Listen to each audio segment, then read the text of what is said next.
It was just like we just were joking. It was just like the Tuesday night, so Yeah, that was great exactly. fun. I was laughing about that too. I was like, did he even bring the same list and everything? Yeah, we literally were just like, oh, so I know what your list does, you know what my list does, cool. Right, let's just get into it. That's awesome.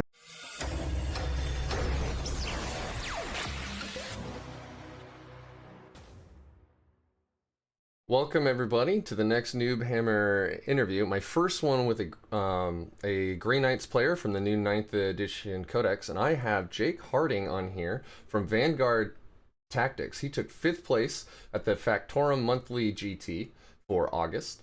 So I'm excited to have him on here. We were just talking about how when I messaged him on Facebook from the Grey Knights Facebook group that I didn't even know who he was. I just thought he was a guy who placed pretty well, but it turns out he's actually like, you know, one of the main Vanguard Tactics guys. And if you don't know who that is, out in the UK, there is a well-known coaching group that has some star players in it, and Jake is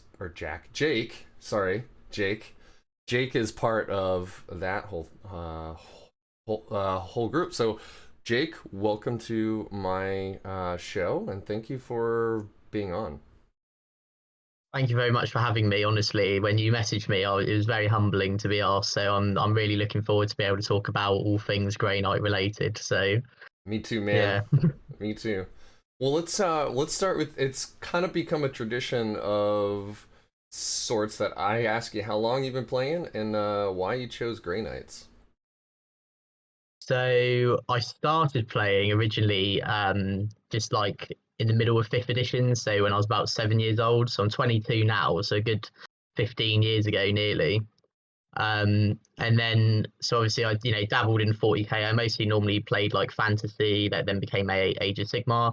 Um, so yeah, so obviously just dabbling a bit in 40k, and then sort of when Age of Sigmar well, fantasy became Age of Sigmar, I then started picking up more 40k. I originally actually just played Chaos Demons, which is quite ironic, considering now I'm talking about Grey Knights here. But so obviously I was playing Chaos all through 8th edition. 9th edition hit, I fancied a bit of a change. And when I was really honoured to be able to start with the group Vanguard Tactics on YouTube and do all the bits for them, Steve just sort of said to me, if you don't mind, can you learn the Grey Knight army? No one really wants to play them. We've got this massive army Aw, sat here. I know. So aw. now he loves them. Now he loves them. The new book he absolutely loves. He's trying to rip it from my bare hands. Um, but yeah, so I've so really humbled to be able to play that. Played them then pretty much through 9th edition from the start till now, and we've got this awesome new codex, and yeah, it's been everything I've waiting for and more. I've waited for and more. So I So, love it. so how many armies did you have before Grey Knights then? I assume if you've been playing for, what's that, 13 years, 15 years, Yeah, uh, 15. Yeah. yeah, then you weren't just playing Chaos Demons for 15 years. No, it's all like classic, when you're a lot younger and stuff. I didn't like so my first ever army was Blood Angels. Nice, Um, nice. but I say that like it was just Space Marines sort of painted red. They're the Assault on Black Reach Space Marines. My mum would have to help me paint them because I wasn't a very talented painter, and I I'm still still don't think not. I am now. But hey, well, you've had a lot less time to do it. So Yeah. but Well, yeah, so and then I dabbled in orcs a bit, like again, just like going through your teenage years, not really sure, you don't really have your own money, and you're just trying to, dabble in bits and bobs. yeah. And then when I got my first job, doing carpet selling, I decided my first paycheck, I was like, I'm going to get a proper army, and I'm gonna really hit the tournament scene hard with it. And because I loved fantasy so much, I just had a few Chaos Demon models anyway, so I just thought, why not really? So I bought a load of Chaos Demons, bought a few Chaos Space Marine bits just to paint those bits. Never really had the intention of putting them in an army. Found out obviously in 8th edition, as if anybody remembers, playing it, if you were playing it back then, the souping of armies and stuff such was really, really good. So it was a good thing I had all those Chaos Space Marines lying around. All But yeah, we find myself here now, a changed man. all I know about Eighth is that because I played like 2 games of Eighth before Ninth hit, and the only thing I remember about Eighth is that Iron Hands were just like redonkulous. Oh, they were, yeah. Absolutely, The like, ice. yeah. I It played was a just crazy. I played 2 matches against Drakari before they got nerfed, and I was like, wow, that is brutal. And I've been told that was like tame compared to how bad Iron Hands was. Yeah. I Oh think man. the only thing I can compare to Iron Hands to currently is the current Adeptus Mechanicus codex. That codex is, well, we won't get into it, but yeah, that codex is very overwhelming with what you can do with it. And Iron Hands were just about the same. I remember seeing a game over on Hellstorm Wargaming, Mikey and co over there, where they did Tank versus Nick Nadavadi. And that Iron Hands list that Tank was using was just so good. It was like too good to be true, sort of thing. So, yeah, but yeah, luckily Oh, they're not that's as right. good now. Yeah. Hey, I Yeah. saw I saw there was a gosh, I'm sorry. I've been watching so many tournaments this last weekend to like see who's doing well just because I'm so damn stoked for this codex. So, but I saw that in one of the events, it might have been yours. It might have been one in AU or one in the US, but I saw one of them was there was an Iron Hands list that actually had a Gladiator Reaper in it, which makes me very happy because I play my other army is Death Watch, and I have 2 Gladiator Reapers because I think that's just such a sweet model. But I've I only stuck it on the table one time. Yeah, I know. When we were really fortunate to have we hosted a live stream over on Liam Dempsey's channel from Deployment Zone TV, and we had the one and only Chapter Master Varac come for the day to play games, and he had one in his list. It was actually the first time I've ever seen one built in person, Oh, and I was really? just like, that is. Yeah, I was like, that is such a cool Well, model, isn't it? Like, yeah, it's just a million guns. I know. It's just like it is. I mean, it might even be called weight of dice. In fact, now that I'm saying this out loud, I might actually paint the name of the tank called weight of dice on the side of the tank, just because it's like 30, 36 or 38 shots total. It's amazing. I love it. It's Um, awesome. I'll hold that. I'll hold you to that, considering this is recorded. So, yeah, absolutely. There is proof for sure. Um, yeah. all right, well, shoot. Cool. So 15 years experience hitting the tournament scene, working with some of the best players over at Vanguard Tactics. That's awesome, man. Um, Yeah, I'm very fortunate to have the group of people I have around me at the moment. Really fortunate. So it's yeah. amazing. Well, let's jump into the list then. And I will. So for a lot of folks that watch these videos, I use "watch" in air quotes because they listen to them, which is fine. It's kind of the way that I formatted it. Is it's something to listen to while you paint or build more strike squads or whatever, uh, or rather more interceptors, right? So Yeah. Oh let's yeah. yeah, absolutely. So let's go into your list, and I will just kind of briefly run through it verbally. So Yep. you start off with a spearhead of sword bearers. You got Drago in there, and then 3 Dread Knights. Looks like only one of them has the teleporter. They all have the same loadout. You got sight cannons on them and silencers with the great sword because the sword is amazing. Drago, you gave him empiric amplification, sanctuary, and an interesting choice I want to ask you about later called Ghostly Bonds, which I think is a silent pick that is an amazing power against super fast armies like Custodes with their damn bikes.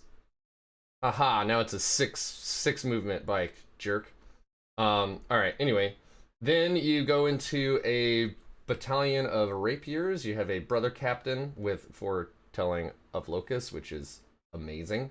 The staff of supremacy, which I want to ask you about as well, because that kind of seems like a meme pick to me.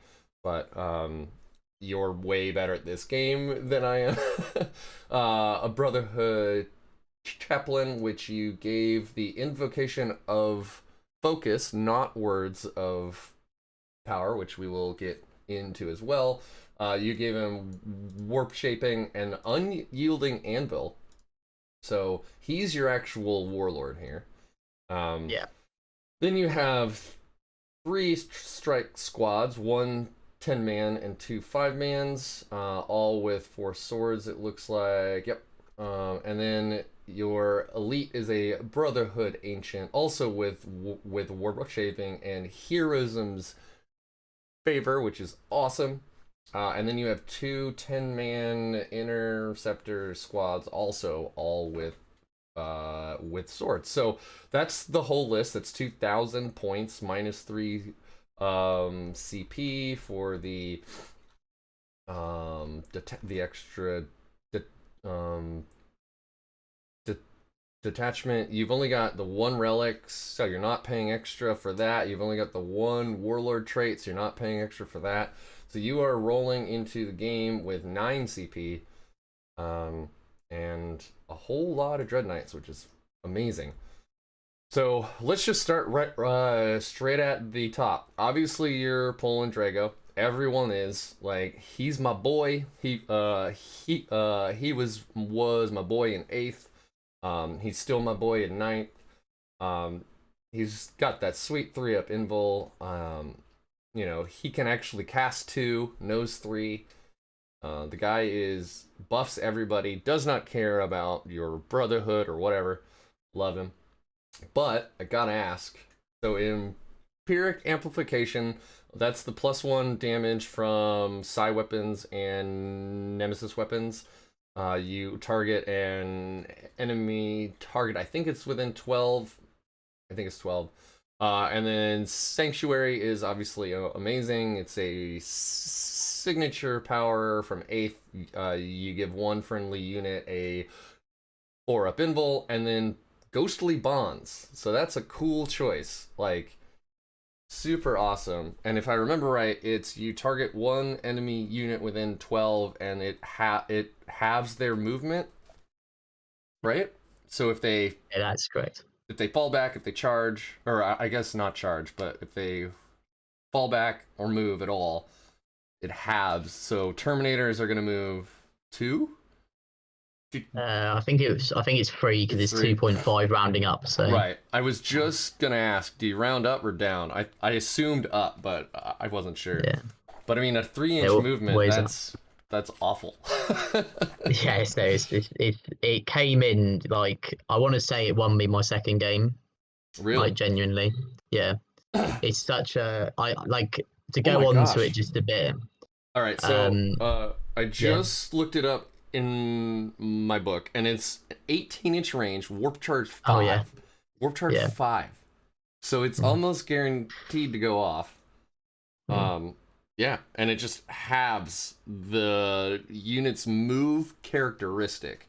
So if they have anything that, like, doubles their move characteristic or adds 3 or whatever, it still halves it. That's amazing. So the reason it's in the list is purely for so again, I'll use a situation that came up in me and Steve's game. Yeah. So he had a unit of 5 Repentia in front of a unit of 10 Sacrosancts.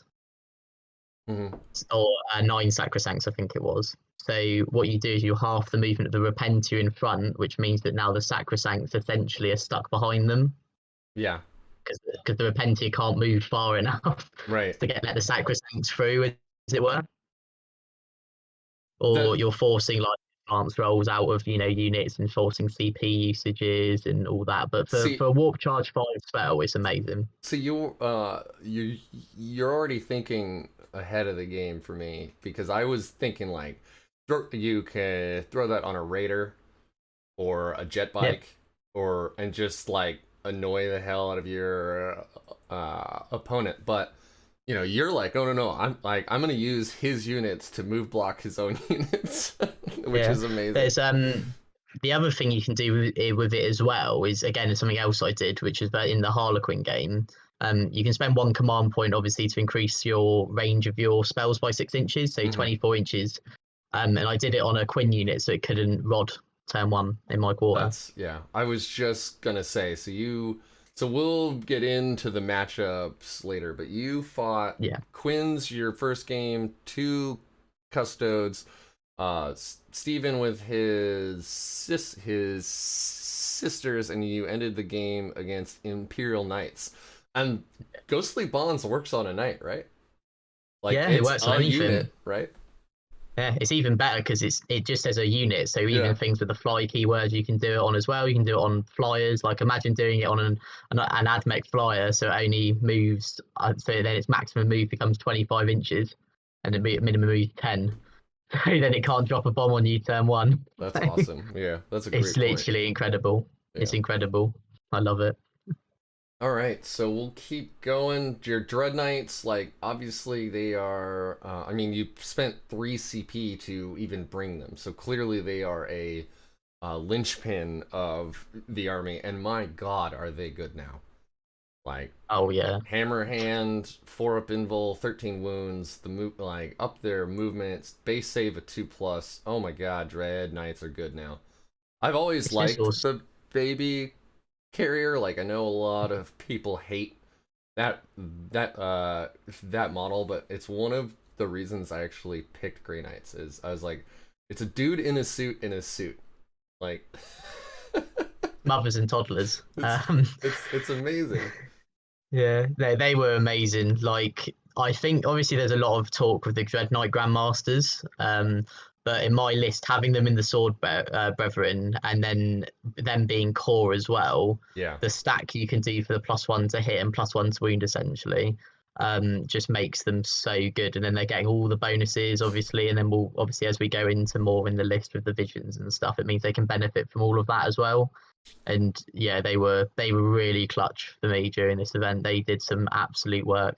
And one of the things that I noticed earlier is that or I actually noticed this just yesterday, is Unyielding Anvil, which I think is pretty much a have to take warlord trait, works on core and characters. It does not work on your Brotherhood. So, which is, I was thankful for. Like, I was like, oh no, is this actually gonna like lock me in to one Brotherhood? And the answer is no. It is just core and character, just like what is it, Rights of War. So yeah, it's the exact same. So they're already core. They're not obsec, but if you got 2 Dread Knights on there, that's 2 obsec bodies now that weren't before. It's the only thing in the codex I think that isn't core are characters and servitors. I think everything else is core. I mean, and land raiders and stuff like that. But like, I mean, rhinos aren't. But you know, like everything that we is in your list. The only thing that's not core are the characters. So so obviously that's why the Unyielding Anvil's in there. It's why I've got all those other bits like we were saying as well. The heroism's favor, the foretelling of Locus, and it doesn't matter with me being a different Brotherhood. The only thing I'm losing from being a different Brotherhood in my list is I don't get reroll 1s to wound from the Brother Captain, and I don't get to use the stratagem for +1 to cast from a Brother Captain. Won't affect them either. But other than that, I don't think it really ever came up, to be honest. So how often then, Swordbearers, like, how often did it come up that you needed, or that you were using the plus or -1, +1 to wound against the target? Because that's a psychic power? Man, I am showing my ass right now, but I am tired. So you've been very kind to get up very early to do this, so I don't think anyone will mind. Yeah, so let me switch to the Brotherhood area here, and I will Sword Bearers. Yeah. I don't do the same. 2 CP for +1 to hit. That sounds like, all right. So Mark for Death is the Sword Bearers stratagem. 2 CP, select one enemy unit within 12 inches of a sword bearer's psyker, and then you get +1 to hit only in the ranged, only in the shooting phase, which doesn't seem like a good use of 2 CP to me personally. But the psychic power is 18 inches anytime a friendly sword bearer vehicle makes a ranged attack against that enemy unit, you add 1 to the wound roll, and that is great. So you target with your closest Dread Knight, you say, kill this thing, and then the other Dread Knights all get, or I mean, even that Dread Knight gets +1 to wound in the range phase. And assuming you get Drago in range for empiric amplification, every weapon on the Dread Knight is either a psi weapon or a nemesis weapon. So you're getting +1 damage as well, which brings the heavy psi cannon up to that sweet 3 damage mark. +1 to wound. It's good. That's real good. That's a solid combo. The strat came in more handy, like, so it was really good for if I needed to kill something in ranged, I can play the 2 CP, and then all the Dread Knights hit on 2s, rerolling 1s. And then if I get the spell, they're pretty much wounding everything on 2s, maybe 3s, rerolling nothing. But then the minus, like you said, the -2, -1, and then 3 damage on the side cannon, 2 damage on the silencer. Yeah, it was so clutch. Like, as I said, Yeah. it really did a lot of work for me. And then assuming the other 2 Dread Knights get off Hammer Hand and they get into charge range, now they're gonna reroll all their wounds. So even though they no longer get the minus or the +1, because now they're not at range. Like, the new Hammer Hand is so good. Well, as I said, the thing is as well though is that the Dread Knight that's casting that spell for 1 CP can just do Hammer Hand anyway. So so there were so many, like, again, situations of like, cool, I'll get him to do that. Right, do I need them all rerolling wounds? Yes, okay, I'll spend 1 CP and make that one do Hammer Hand as well. And yeah, there was just so many situations where it came up, and honestly, I think a lot of people overlooking the normal Dread Knight for me. I think they are definitely a standout unit in the book for me. Not me, man. I love them. I had 2 Yeah. in 8th. I bought another when I saw that they were going to be good in 9th, and I just bought another. It's up on the shelf, and I still have to buy it. So I'm gonna have 4, and I'm planning on running 1 Grandmaster and 3 normal ones because I just love them. I think they're great, and especially with all the other, like, I love the idea with foretelling of Locust. I love the idea of aggressively placing 3 Dread Knights, like, on your deployment line. Obviously, it would depend on, the matchup and stuff, but, like, you place them up really aggressive, not in cover, nothing, and then you're just like, oh, I went second. I'm gonna be an asshole, and they're going into strategic reserves now because they all have teleporters or whatever, right? You're just like, nope, sorry, you don't get to shoot these. Yeah, you can move them anywhere. Like, you can put them back, you can put them in strategic reserve.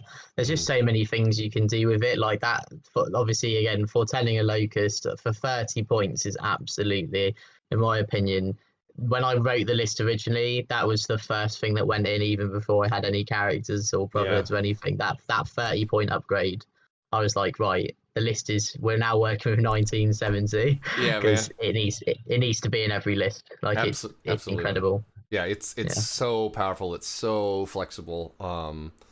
And a lot of people are playing Grey Knights. Not to say you should play Gotcha Hammer. Like, you should totally tell your opponent that you can, but a lot of people don't even expect those kinds of shenanigans from us.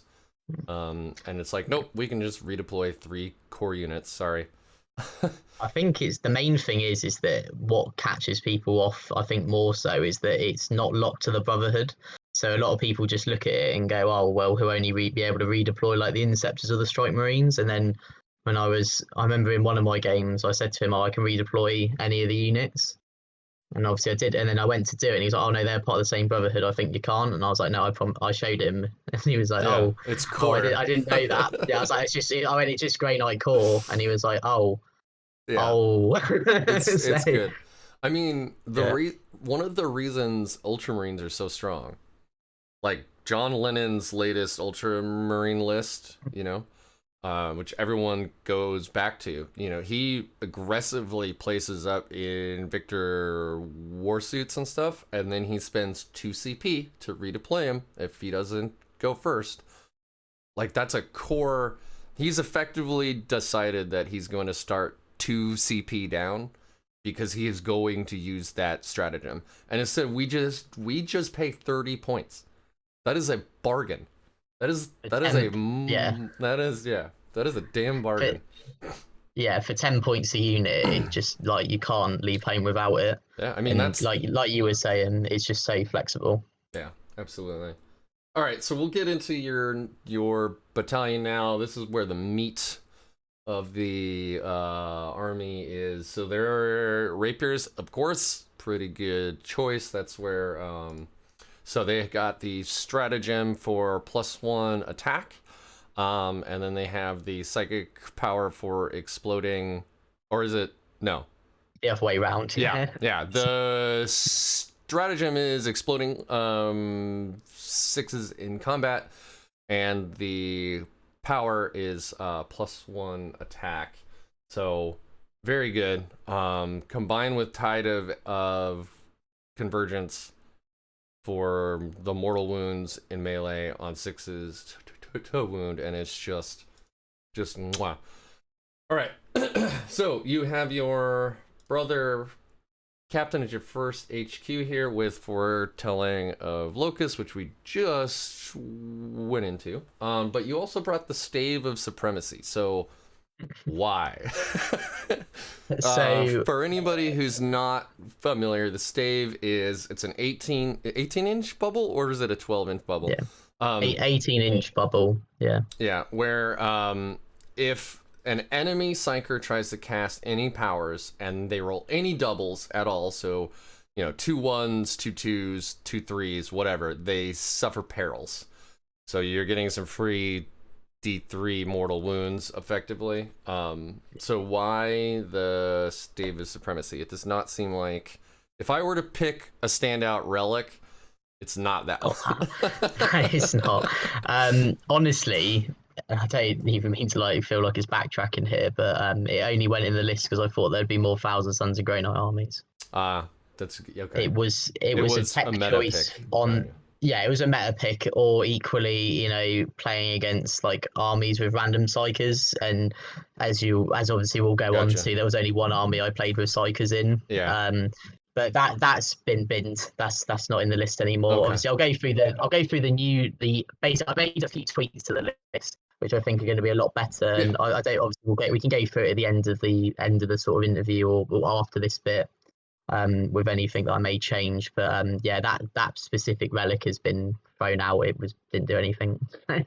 Yeah, I mean, I saw it and I was like, okay, well, and obviously I had the gift of foresight where I already knew you played, 4 armies with Yeah. no psychers and one with 2 psychers in it. So Yeah, it was a whole thing of, like, obviously for the BCP app and the tournaments, you don't actually know what people are playing until you've Right. submitted, until the list is up.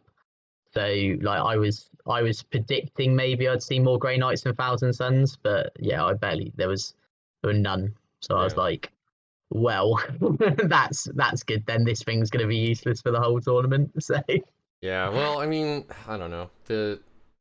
It might still change. Like, Grey Knights, there were a lot of Grey Knights in various tournaments over here this last weekend. I saw, in fact, it made me sad to see, but like, there were mirror matchups, and only one Grey Knight is gonna win, right? So, yeah, I think it's very much a pick of, I think there's I always like to say there's a good month sometimes before a book is used, quite a lot of events, Hmm. unless people had the armies beforehand, just because I like to call it the work in progress time, where people need Nice. to buy it, build it, paint it. Yeah.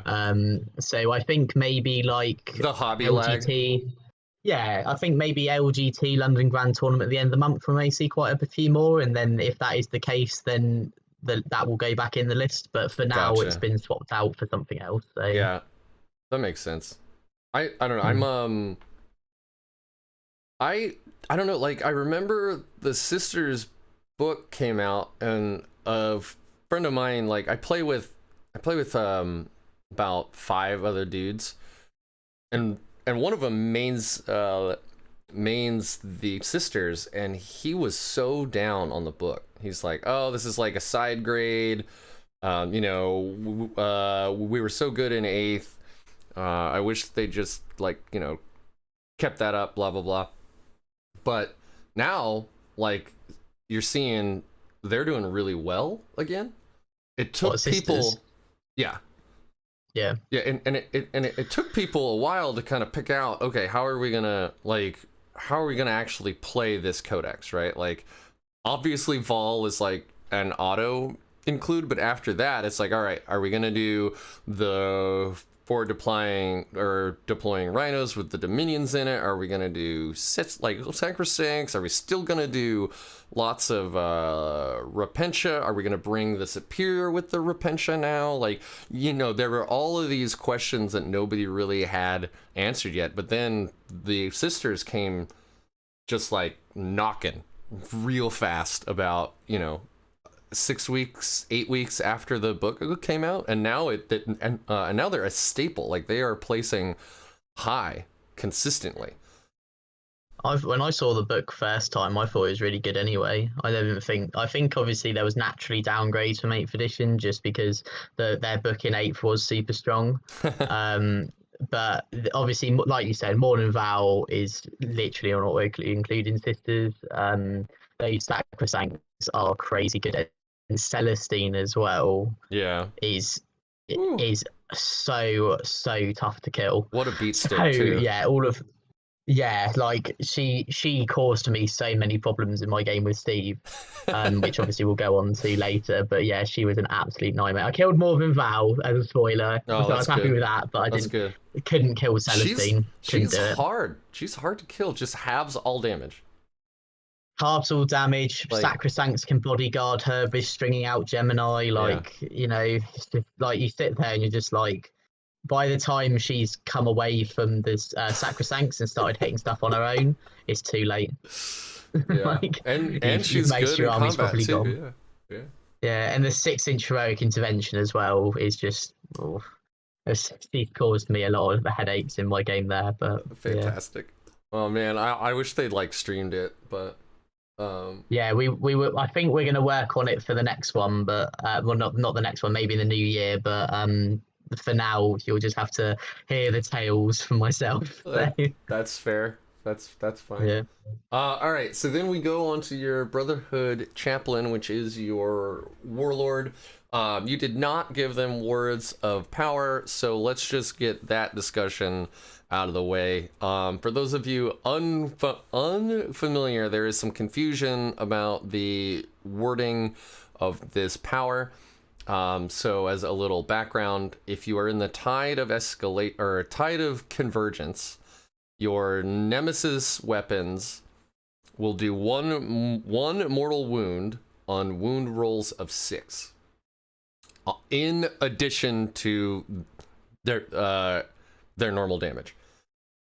The words of power is a litany the chaplain can do on a unit that allows them to have exploding wounds of 6, and then the way it's phrased is that while in tide of escalation, it also does an additional mortal wound, which some people are taking to mean that it does another one on top of the one from the tide. So 2 mortal wounds per wound roll of 6. There are a lot of us. There's a lot of questions. We're waiting on a fact or some communication about what it's actually supposed to be. I think that is unbelievably strong and probably not intended. And I think Jake here agrees with me. Yeah, so yeah, I'll just quickly say my part on it. So there's a few reasons I didn't take it. So the first reason was because actually I was doing some math on the list, and the in the litany I took in place of it actually was a bit more useful for this exact list in the game plan I had. The second reason as well is obviously so much is up in the air with it. The book is very fresh in the grand scheme of things, especially where we're coming out of this COVID lockdown scenario and events are starting up again. There hasn't really been an opportunity for the field to be able to test this properly and see the intention. Thirdly, as well, if you're playing it with a double mortal wounds with a stacking, it just does a ridiculous amount of damage, near game breaking amount of damage. Like a unit of 10 strikes. We talked about it on our stream when we played the Grey Knight book, and we did this scenario of imagine a unit of 10 strikes with falchions. They've got the rapier spell on them, and they have the Brotherhood Ancient banner, so they're getting 6 attacks each. Yeah. They charge in, they charge into a unit. Okay, so 10 of these guys, 61 attacks because you've got Justicar in there. You give them Drago bonus so they re-roll all their hits. So they're hitting on threes. You use the rapier strap for sixes, explode on their hits. They're hitting on threes. You just pick up all of the ones that aren't sixes, re-roll them just to fish for sixes. So that works out roughly as about something like 60, maybe like 60 hits, something maybe more. And then you roll a wound, and you have hammer hand on them. So you roll a wound, so you're wounding on 4s, but you're just fishing for 6s. Yeah. Okay. So you do the exact same thing. You roll 60 dice. You should roll 10 6s. Okay. You pick up then 50 more dice. You roll them again. Probably works out as another 5 6 6s. So if we're playing it like that, that's 30. That is 32 mortal wounds. Yep. Right, and that kills anything in the game. So for the enjoyable experience I want to give my opponent, and for also because it's so up in the air and it's such a debate, I've decided to not use it.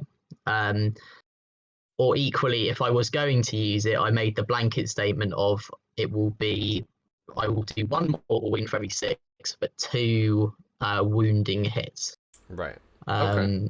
But yes, that's my opinion on it. Obviously, the beautiful thing with this hobby is that there are so many people out there with opinions, and every opinion should be respected. If let's say I played versus a Grey Knight player and he wanted to play it like that versus me, I would have had no issue about it at all. Because at the end of the day, because it's so much up in the air, who am I to tell somebody no? I would just say to anybody out there that is looking to take Grey Knights to an event and you have the intention of using that stack, go and ask your TO beforehand before submitting the list. Yeah, I was just gonna actually mention that is that you should probably ask your TO how they'll play it.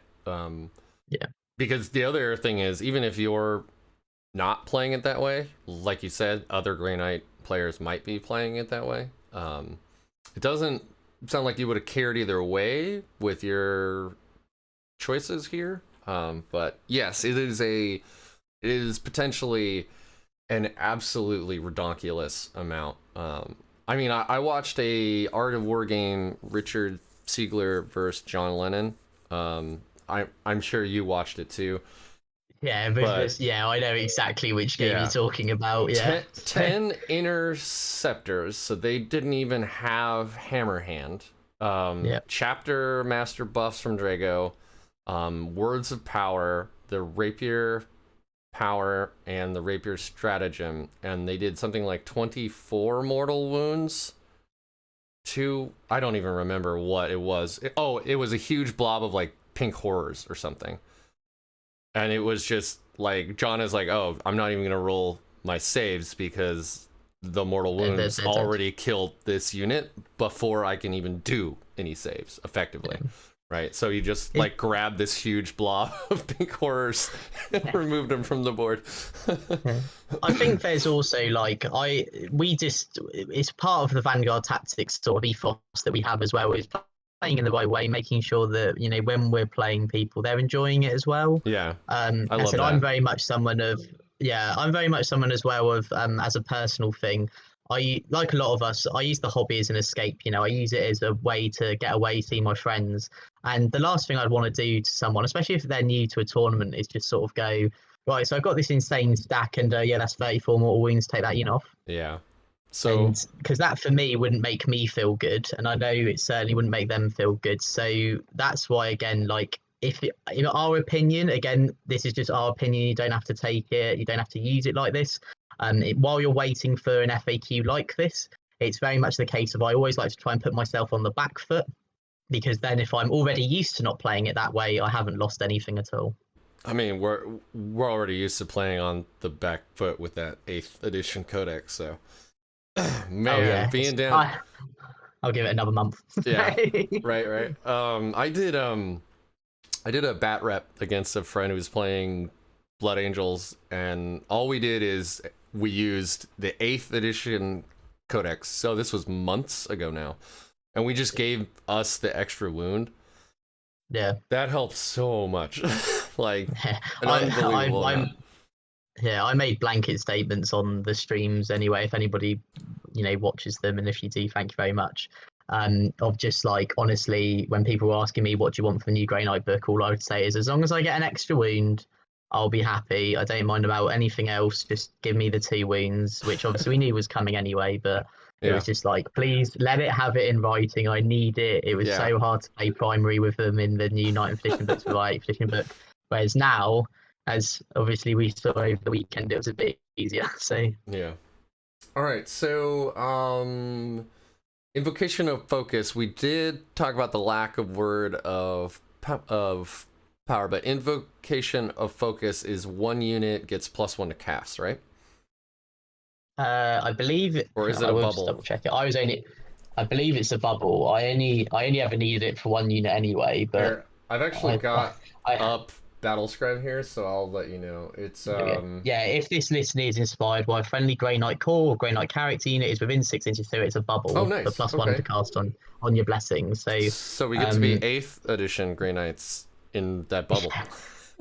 Yeah, only for your blessings. So what that is Hammer Hand, the Rapier spell, Sanctuary, and all those sort of powers. So again, like when I had it in the list for if I really needed like certain spells off. So obviously Sanctuary was a big one, the Rapier Power's a big one, Hammer Hand's a big one. It meant that they're going off.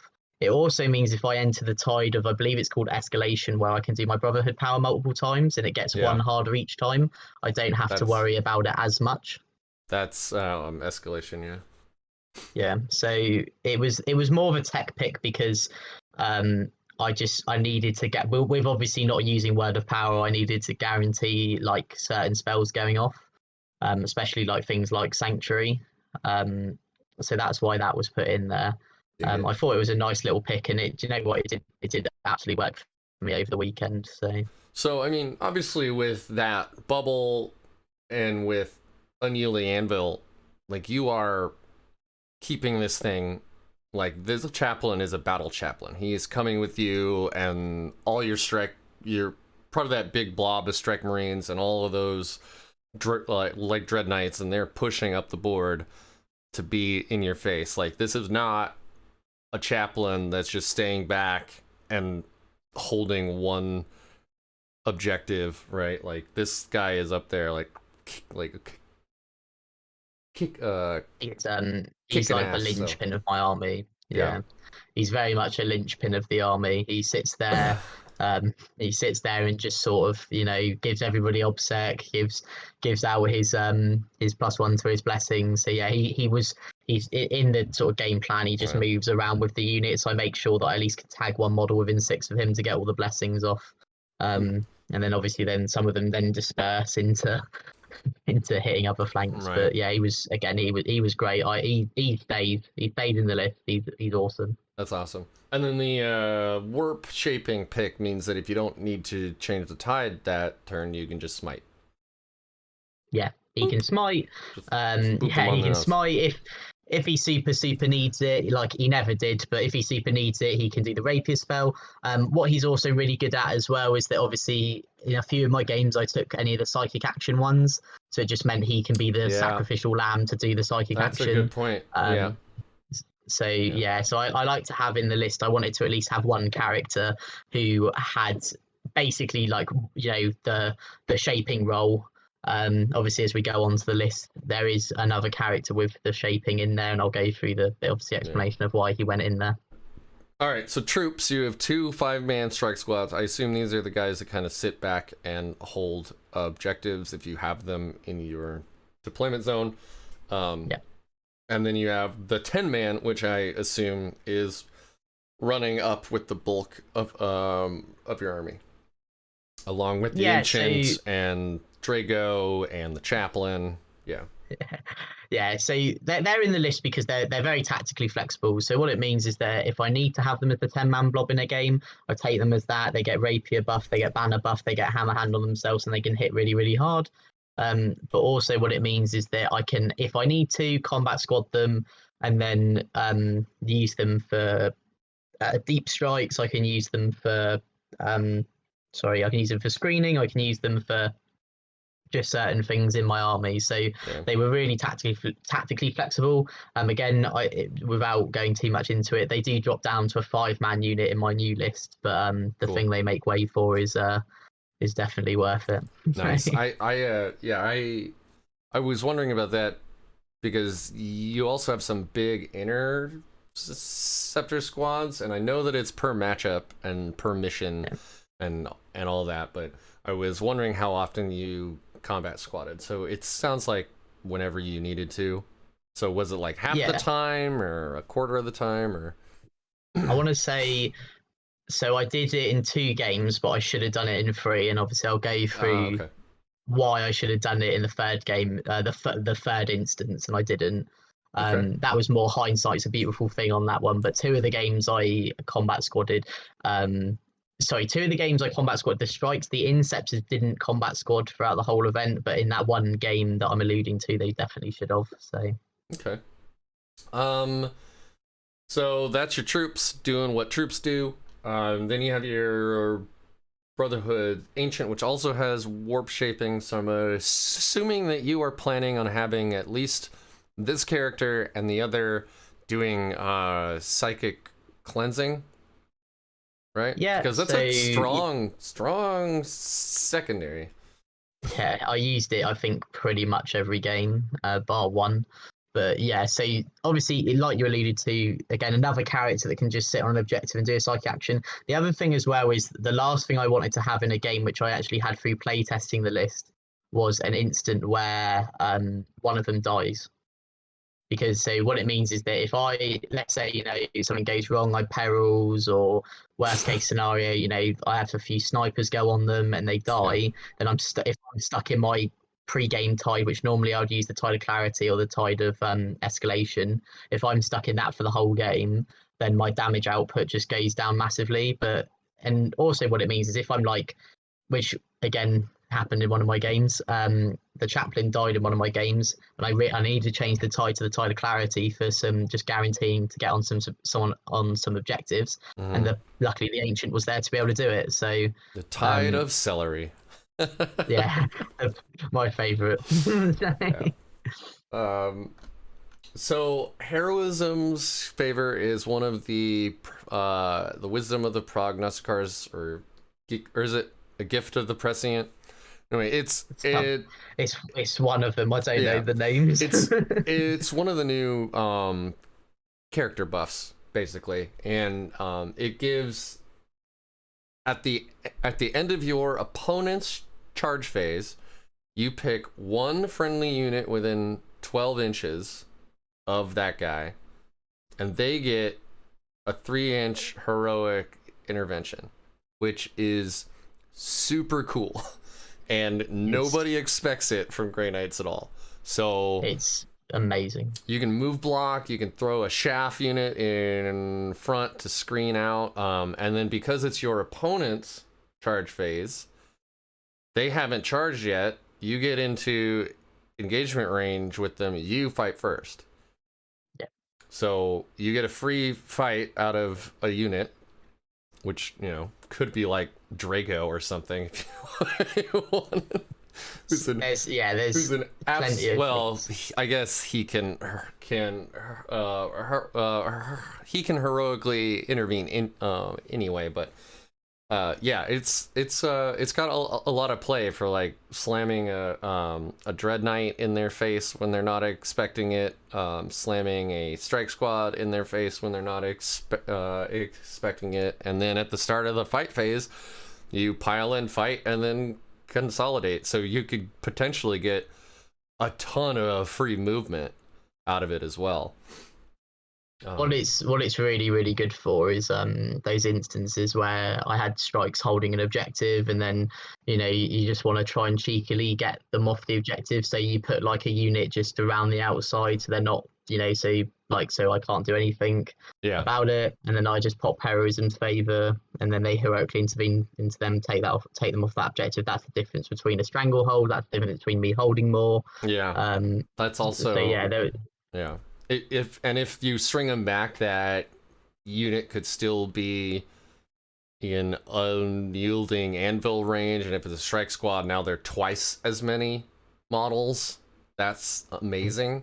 Like, your 5-man strike squad is now effectively a 10-man strike squad on the objective, and that's huge. So it makes the difference. It all makes the difference. Every single little thing you can get in the game, especially with the Grey Knight book as well, is you just got to take it. And as I said, I think this one, obviously when we're alluding to about having the foretelling of Locus, next one in is Heroism's Favor. That's the next thing that goes in the list. nice.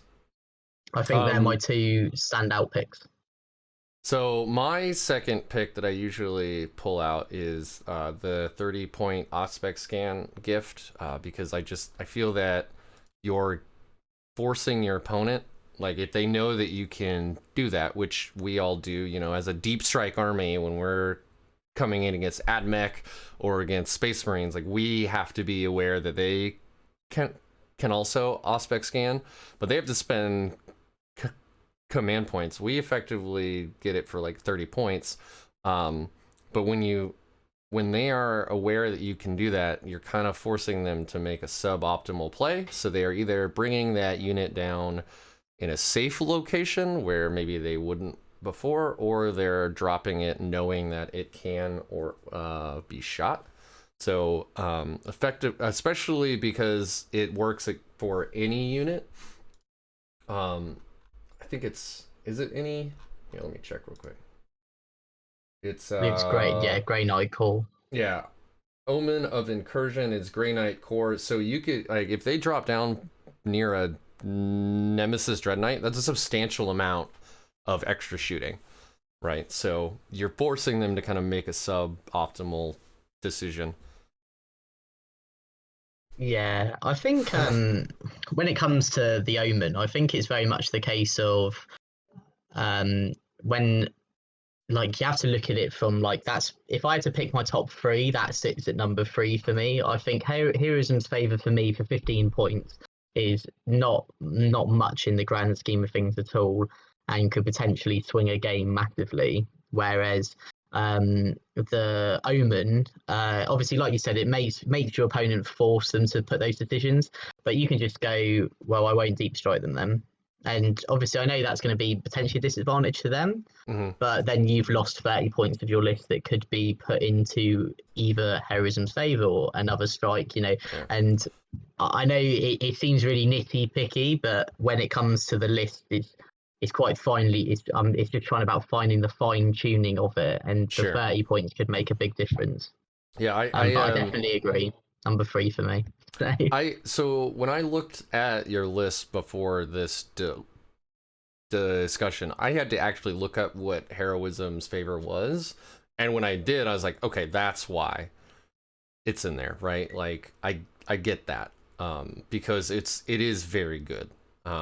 Giving a free heroic intervention to one unit, and that's free movement.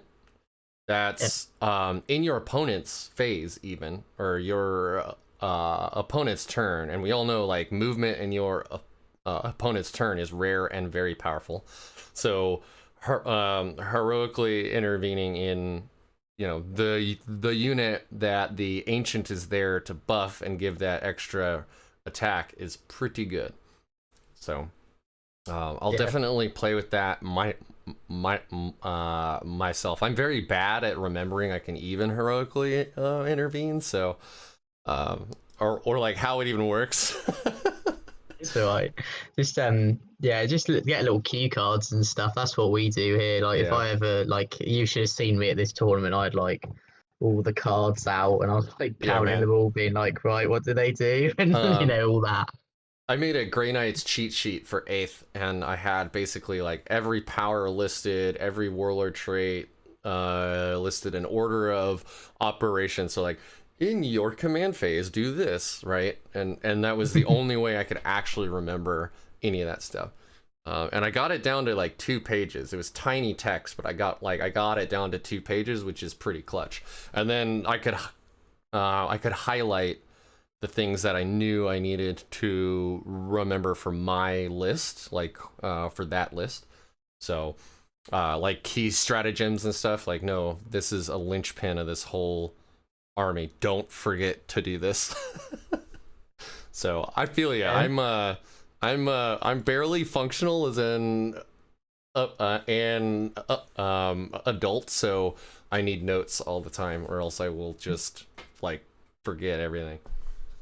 I think we all need that sort of thing. I don't think anyone should ever be afraid to do it. Like, you know, I've been the new book I've played before the weekend.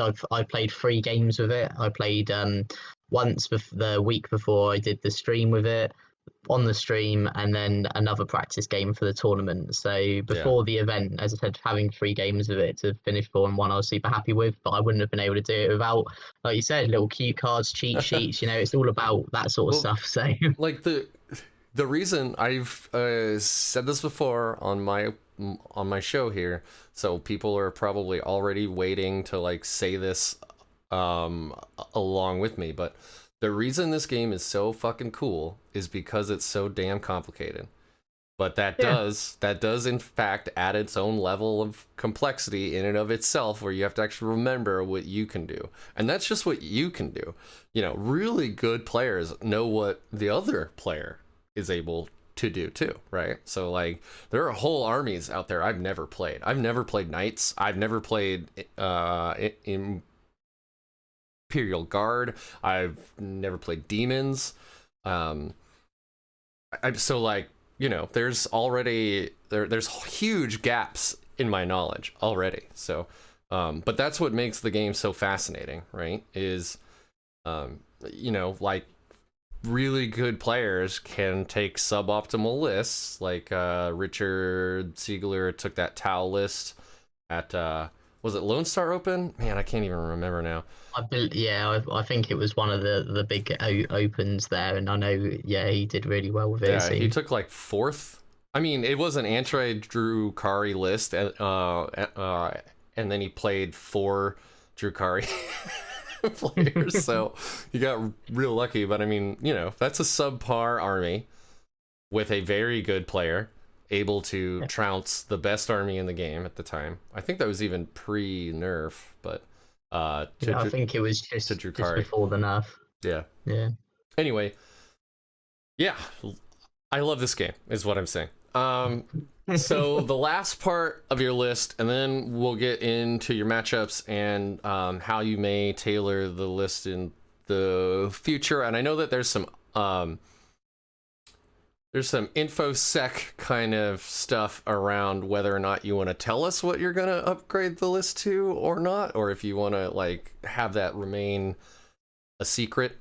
Oh no, I don't. Okay. I'll happily say it. I'm not one of those. I'm very much someone of like, I just want to be honest, and like if someone wants to know about the list, you know, I would happily tell them. There's no, Yeah. I don't want to keep any secrets or tricks or anything. If I can help somebody in the hobby, you know, maybe mold their list in a similar fashion with what I've learned, then that's a win for me as well. So Yeah. I'd love to do that. Speaking speaking to you, I didn't think that you would want to keep it all behind closed doors, but I wanted to ask anyway. I want to respect my viewer. So, you have two. Oh my gosh, I'm so like in 8th. I loved interceptors so much. Like the lore around them is amazing. They're our only really mobile unit. But they were trash because they had 1 wound, so they just died to like a stiff breeze. But man, now, oh, they're so good. So 2 10-man interceptor squads. Do you combat squad them most of the time? So I didn't in any of the games, but as I said, in the one game I should have, I Okay. didn't. So I wasn't again, sure. I found them just better for rapiers, Oh yeah. especially the matchups I had. It was very much the case of, like the big 10-man units need to go in together. I can't risk a fight last on one half. I can't. Yeah. Oh, sorry. There wasn't much fight last, so I didn't have to worry about, splitting the units to go one half goes in, takes the fight last, the other half goes in, to tank that. But yeah, having all the buffs on them in one place, like I said, for the rapiers especially, was just super useful. And they more reacted as more of like a reaction unit anyway. So I could put something up, like let's say strikes, they could get taken off, and then the interceptors can go up and take them up. Or equally, I see something that's quite scary, I can go into it. So yeah, they're super versatile, and I definitely think, in my opinion, as I said, just my opinion, no one else's. They're the best unit in the book. Yes. So 100% agree. And like I'm saying that as a complete baby carrier fanboy. They are the interceptors are amazing. I bought two more boxes of strikes, and I think 10 of those are going to become more interceptors because oh man, they're so definitely approve of that one. good. Yeah. So I've only got 10 right now, because again in 8th I played with them and they were so bad that I stopped building them. But it's a question for you. I still run mine with falchions because that extra attack can help you fish for those mortal wounds from Tide of Convergence. You're running yours with swords. And the only reason I can think of that is because you're not in Tide of Convergence very often. Because from our previous discussion here, it sounds like your Tide progress is different than mine. So why aren't you running falchions? Why are you running swords? So there's a few big reasons why. So there's actually 3 reasons why, and it goes into actually the stats. So first off, it's +1 strength. So +1 strength means that in the matchups versus things like other Space Marines, I'm wounding them on freeze. Yep. So again, that's a massive deal. That turns from 50% chance of me wounding to a 66% chance of me wounding. And especially where they're not a unit that can benefit from hammer hand, and because they're so quick, they're not going to normally be potentially near my brother captain unless I use stratagems like the finest hour.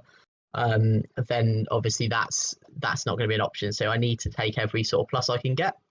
And also versus things like custodians, having strength 5 is also really useful as well, because then that turns 5 to 4. So again, a 33% chance of 50-50. That's potentially 5 wounds that could kill a custode and win you that combat if you think about it in that way. That's fair. Next thing, -3. So again, where we're not in the sort of same category of Space Marines with having things like the doctrines to increase our AP, and there's nothing really in the list that can increase the AP. Having -3 is going to be super important. So again, if we look at it from that same logic versus things like Space Marines, AdMech especially, so AdMech ignore -1 and 2 AP with one of their units through one of their I believe it's one of their Holy Order Warlord traits or one of their Holy Order upgrades. It means that having the -3 means that I can get around all of that, and also into other Marines and potentially custodians. I'm taking them onto involved saves. Marines I'm taking to 6s. And then the final reason is that 2 damage. So versus things like Death Guard, obviously it's not going to matter too much unless I have Imperial amplification, which then takes so if anyone's unsure how Death Guard work, they make -1 damage. So Imperial amplification gives you +1. So you'll go from 2 to 1 to 2, or equally from 2 to 3 to 2. Which means you can actually kill Plague Marines with one. With one appealed save. Yeah. So and again, also 2 damage also forces things like feel no pain rolls or damage prevention rolls. A lot of people may know it as you're doubling their chances that they're going to fail that. Hmm. You also again for that other bugbear, the tide of empiric amplification. It also means you're doing flat 3 damage on those swords as well. And I think just when I was looking at it, there was a debate of taking falchions, but then when I entered the mindset of actually how many benefits I gained versus how much I, in my personal opinion, I lost, Hmm. the swords were just a no-brainer for me. Gotcha. Yeah, I there's been a lot of discussion on the Grey Knights Discord, link in the description below, by the way, about which weapons to bring. And I've kind of been having the same discussion on the Deathwatch Discord as well, because while Deathwatch doesn't get access to the 2 damage weapons like the Grey Knights do, effectively the rest of the profiles are the same. So you've got your halberds with their strength 6, you got your swords with their strength 5, and you got your staves with their strength 7. And then the staves have -1, the halberds have -2, and the swords have -3. And those are analogous to swords, axes, and maces in the Deathwatch, right? Yeah. So you're trading strength for AP. I love the iconic look of the halberds as well. When I started playing, I bought an old army off of a friend. He sold me a ton of models for almost nothing, and the entire army has halberds, which I love the look of anyway. But like right now at that strength 6 level, man, like you're wounding a lot of things on 2s. Drukhari. I know Drukhari can have the drug that gives them +1, +1 toughness. And then you got Admech, you got Sisters, tier are all toughness 3, so like wounding on 2s is huge. But as you said, the -2 AP versus the -3, and we don't really have easy access to another -1 AP. So if you look at the math, killing anything that's a Marine equivalent, the swords are way better. Yeah. But stuff like the new Orc Boys at toughness 5, right? Like you're actually at the toughness 5 mark, especially against something like Custodes, where 2 AP is all you need to get them to their invul anyway. And Orc Boys, where any AP is enough to just kill them anyway. Like the halberds seem like a safer choice to me, less specialized, but that -3 against Marines, which are still like what 24% of the meta or something crazy. Yeah. It just, yeah, I think like you hit the nail on the head there. There was the debate for halbards as well. Without copying out too much, another reason I also went with the swords is because obviously I'm very fortunate to be able to, obviously being part of the channel, we do have a Studio Grey Knight army and they have all got swords. Ah, okay. That's So fair. I also Yeah. went with it for that reason. Yeah. That's also another reason why. But I do still stand by the swords. I think that, like you said, when the Orc book, yeah, properly drops in a few weeks' time, and those toughness 5 boys are rocking around, then obviously having is going to be that same thing. I Yeah. just think when we look at it for the AP side of things, it's just like the big bad at the moment is Admech. They are super, super strong. Yeah. So anything that can allow me to get past that, that potential loci on an important unit, I've got enough damage there. I just think for the falchions, for fishing for the mortals, I think it's just I've got so many attacks from rapiers anyway in the banner in the list that Yeah. That's fair. that has to just sit aside I for the time being. Yeah, I've Yeah, been playing around with the idea of running Prescient Brethren for 2 reasons. One is their warlord trait is the old empiric domination. You get back some command points. I find myself running out of command points very quickly still. I'm sure part of that is due to my inexperience. But then the other thing is their stratagem is one unit gets reroll ones to hit and reroll ones to wound. So it's like they have both a brother captain and a grandmaster nearby.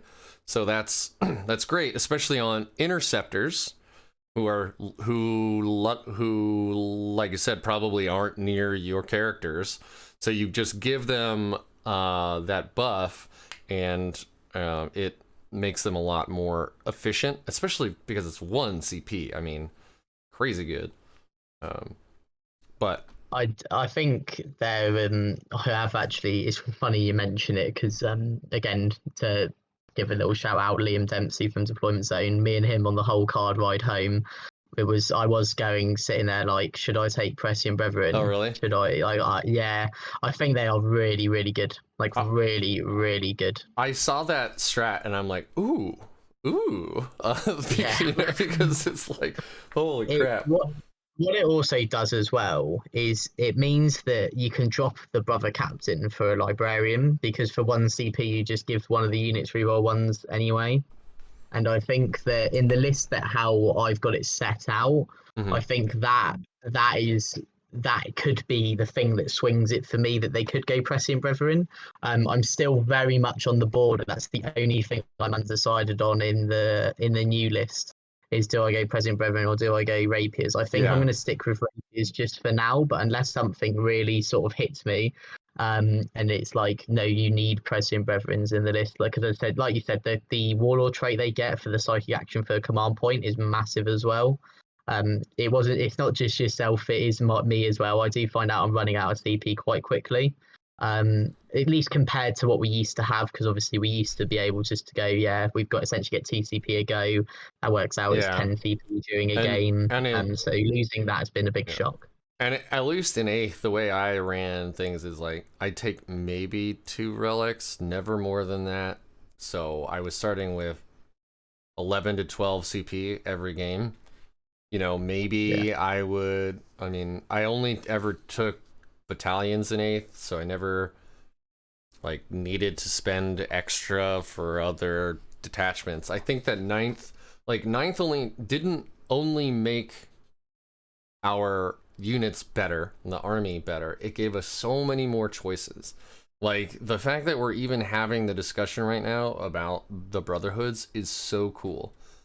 And when I saw Brotherhood keyword drop on the Land Raider in the Munitorium Field Manual like 8 months ago, whatever it was, I was like, I know where they're going with this, and I'm excited for it, right? Like, the fact that we now have, you can take Word Makers and Prescient Brethren, or like whatever combo you think you need. You just spend a couple CP, you get what you need, and then, you know, like your list here, you have that brick of the sword bearer vehicles, and then you have, you know, all your rapiers as your infantry, and they're just gonna go around smashing stuff. Before I forget, one of the things that I like about rapiers over the Prescient Brethren is that there are some very big HQ units out there right now, looking at you, Morty, who turn off rerolls. Yeah. So like spending a CP to not be able to reroll is pretty bad, but the rapier's power just adds 1 attack. Or the rapier's stratagem also adds exploding, which aren't rerolls, so you can actually use all that stuff against Morty, and is it Bellicor that has no rerolls as well? Yeah, I think there's one of the Bellicor spells, and I think something in Admech does it as well. But yeah, like having the Exploding 6s also just meant that if I need to go into unit and I'm like, this needs to die, I have Drago rerolls on that unit. I have, you know, they're potentially reroll 1s to wound range. I've got 5 attacks each, you know, 6 exploding hits. It just means that you look at something and you go, this needs to die, and it most 99% of the time it dies. It does, yeah. Which is Yeah. a place that we weren't in A.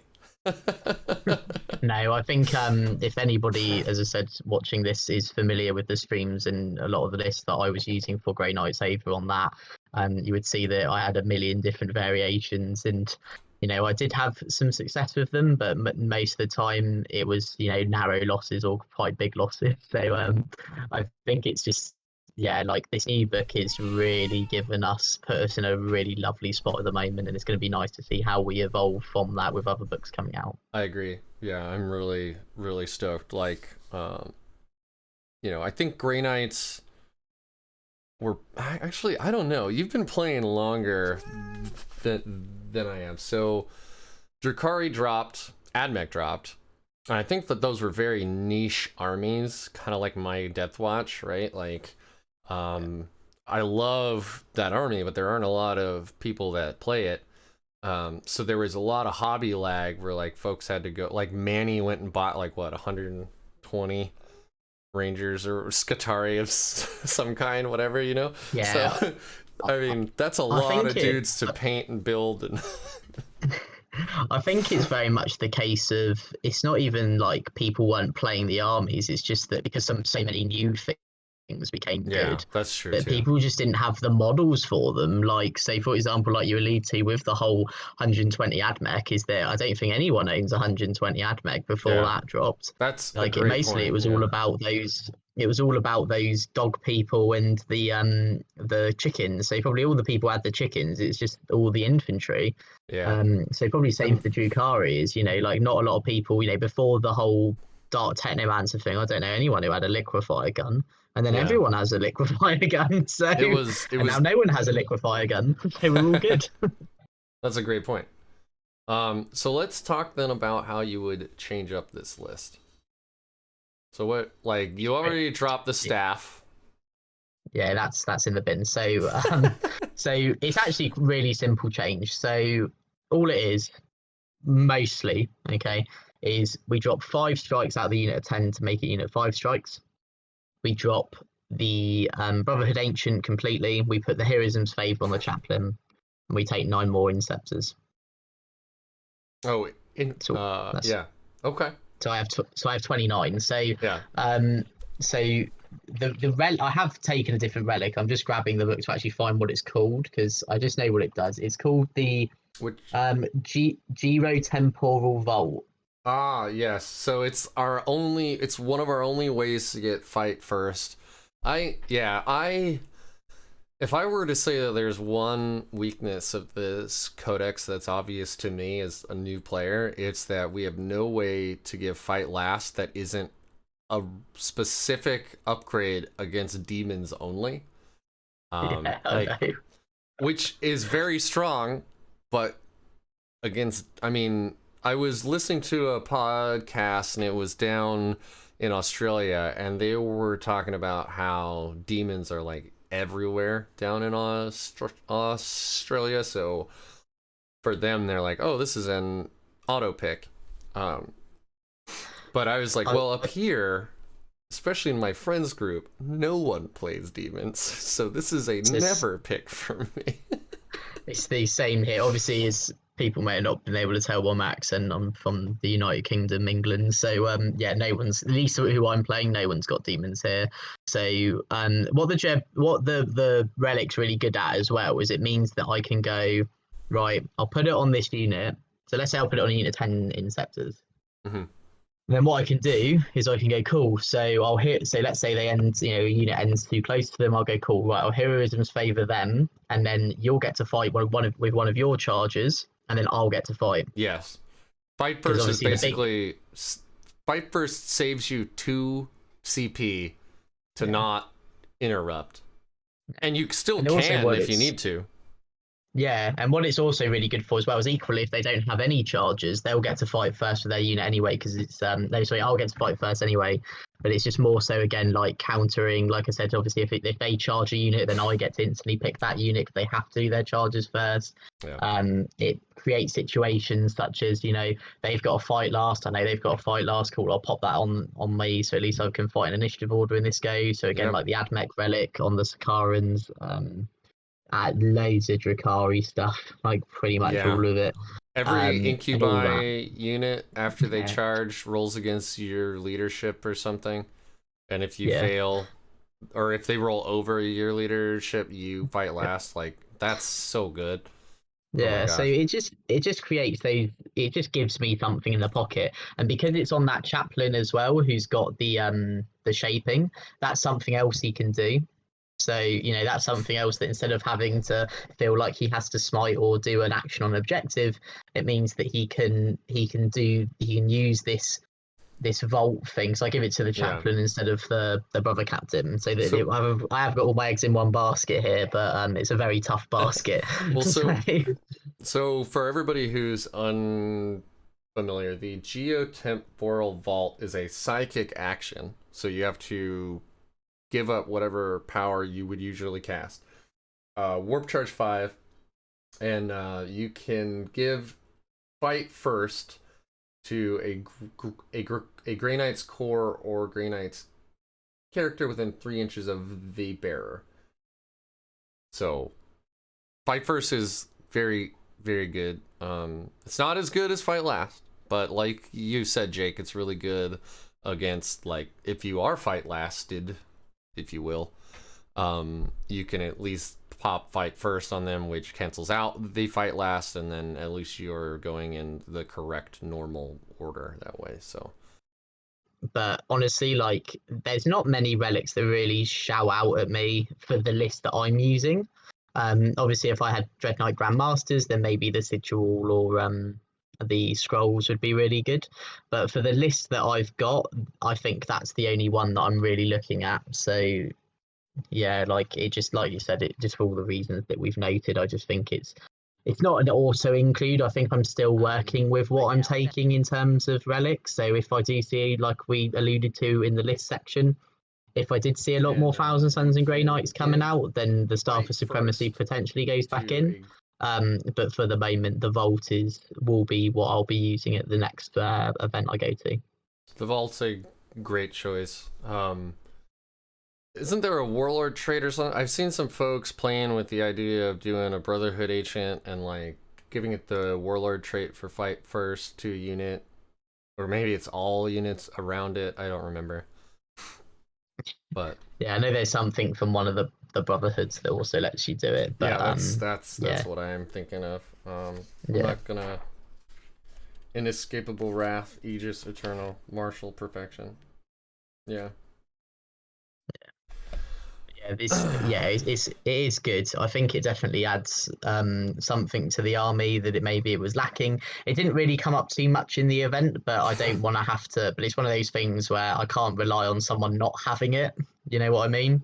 I have Yeah.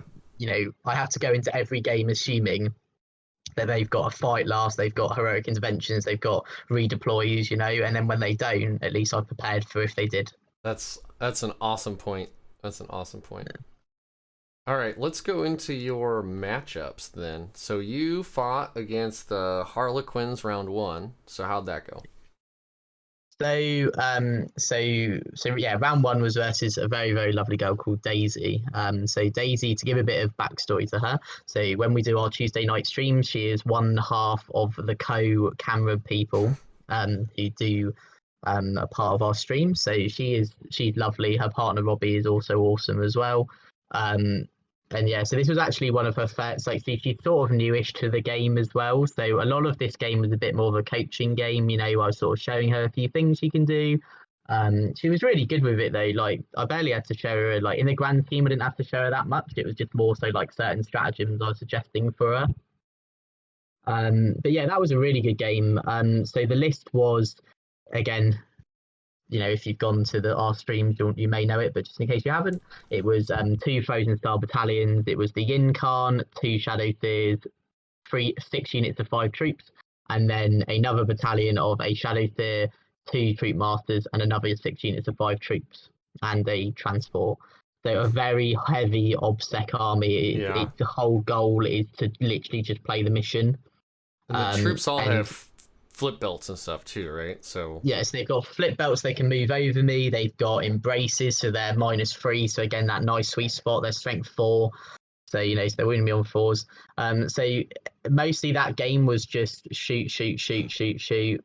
Like the thing in the matchup with Quins is that I have so many shots that are strength 4 yeah, that I can just blow all the players away, and then it's just the characters left. So yeah, that's I a said good it was point.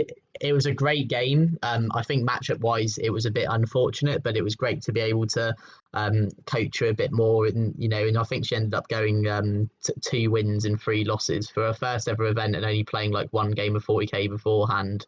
I think that was really impressive. So massive shout out to her for doing that. Yeah, so Daisy took 21st. She went 3 and 2, or Yeah. 2 and 3, So rather. yeah. So again, for first ever event, and not she didn't even, to put in perspective. Steve, Jack, and Ben, so 2 of the other VT coaches, we all just literally sat up in the studio the night before, all chatting, and we get a knock on the door at 10 o'clock, and she turns up and goes, I want to take part tomorrow because we had a dropout. So she came in last minute and was like, I really would like to use your Harlequin list.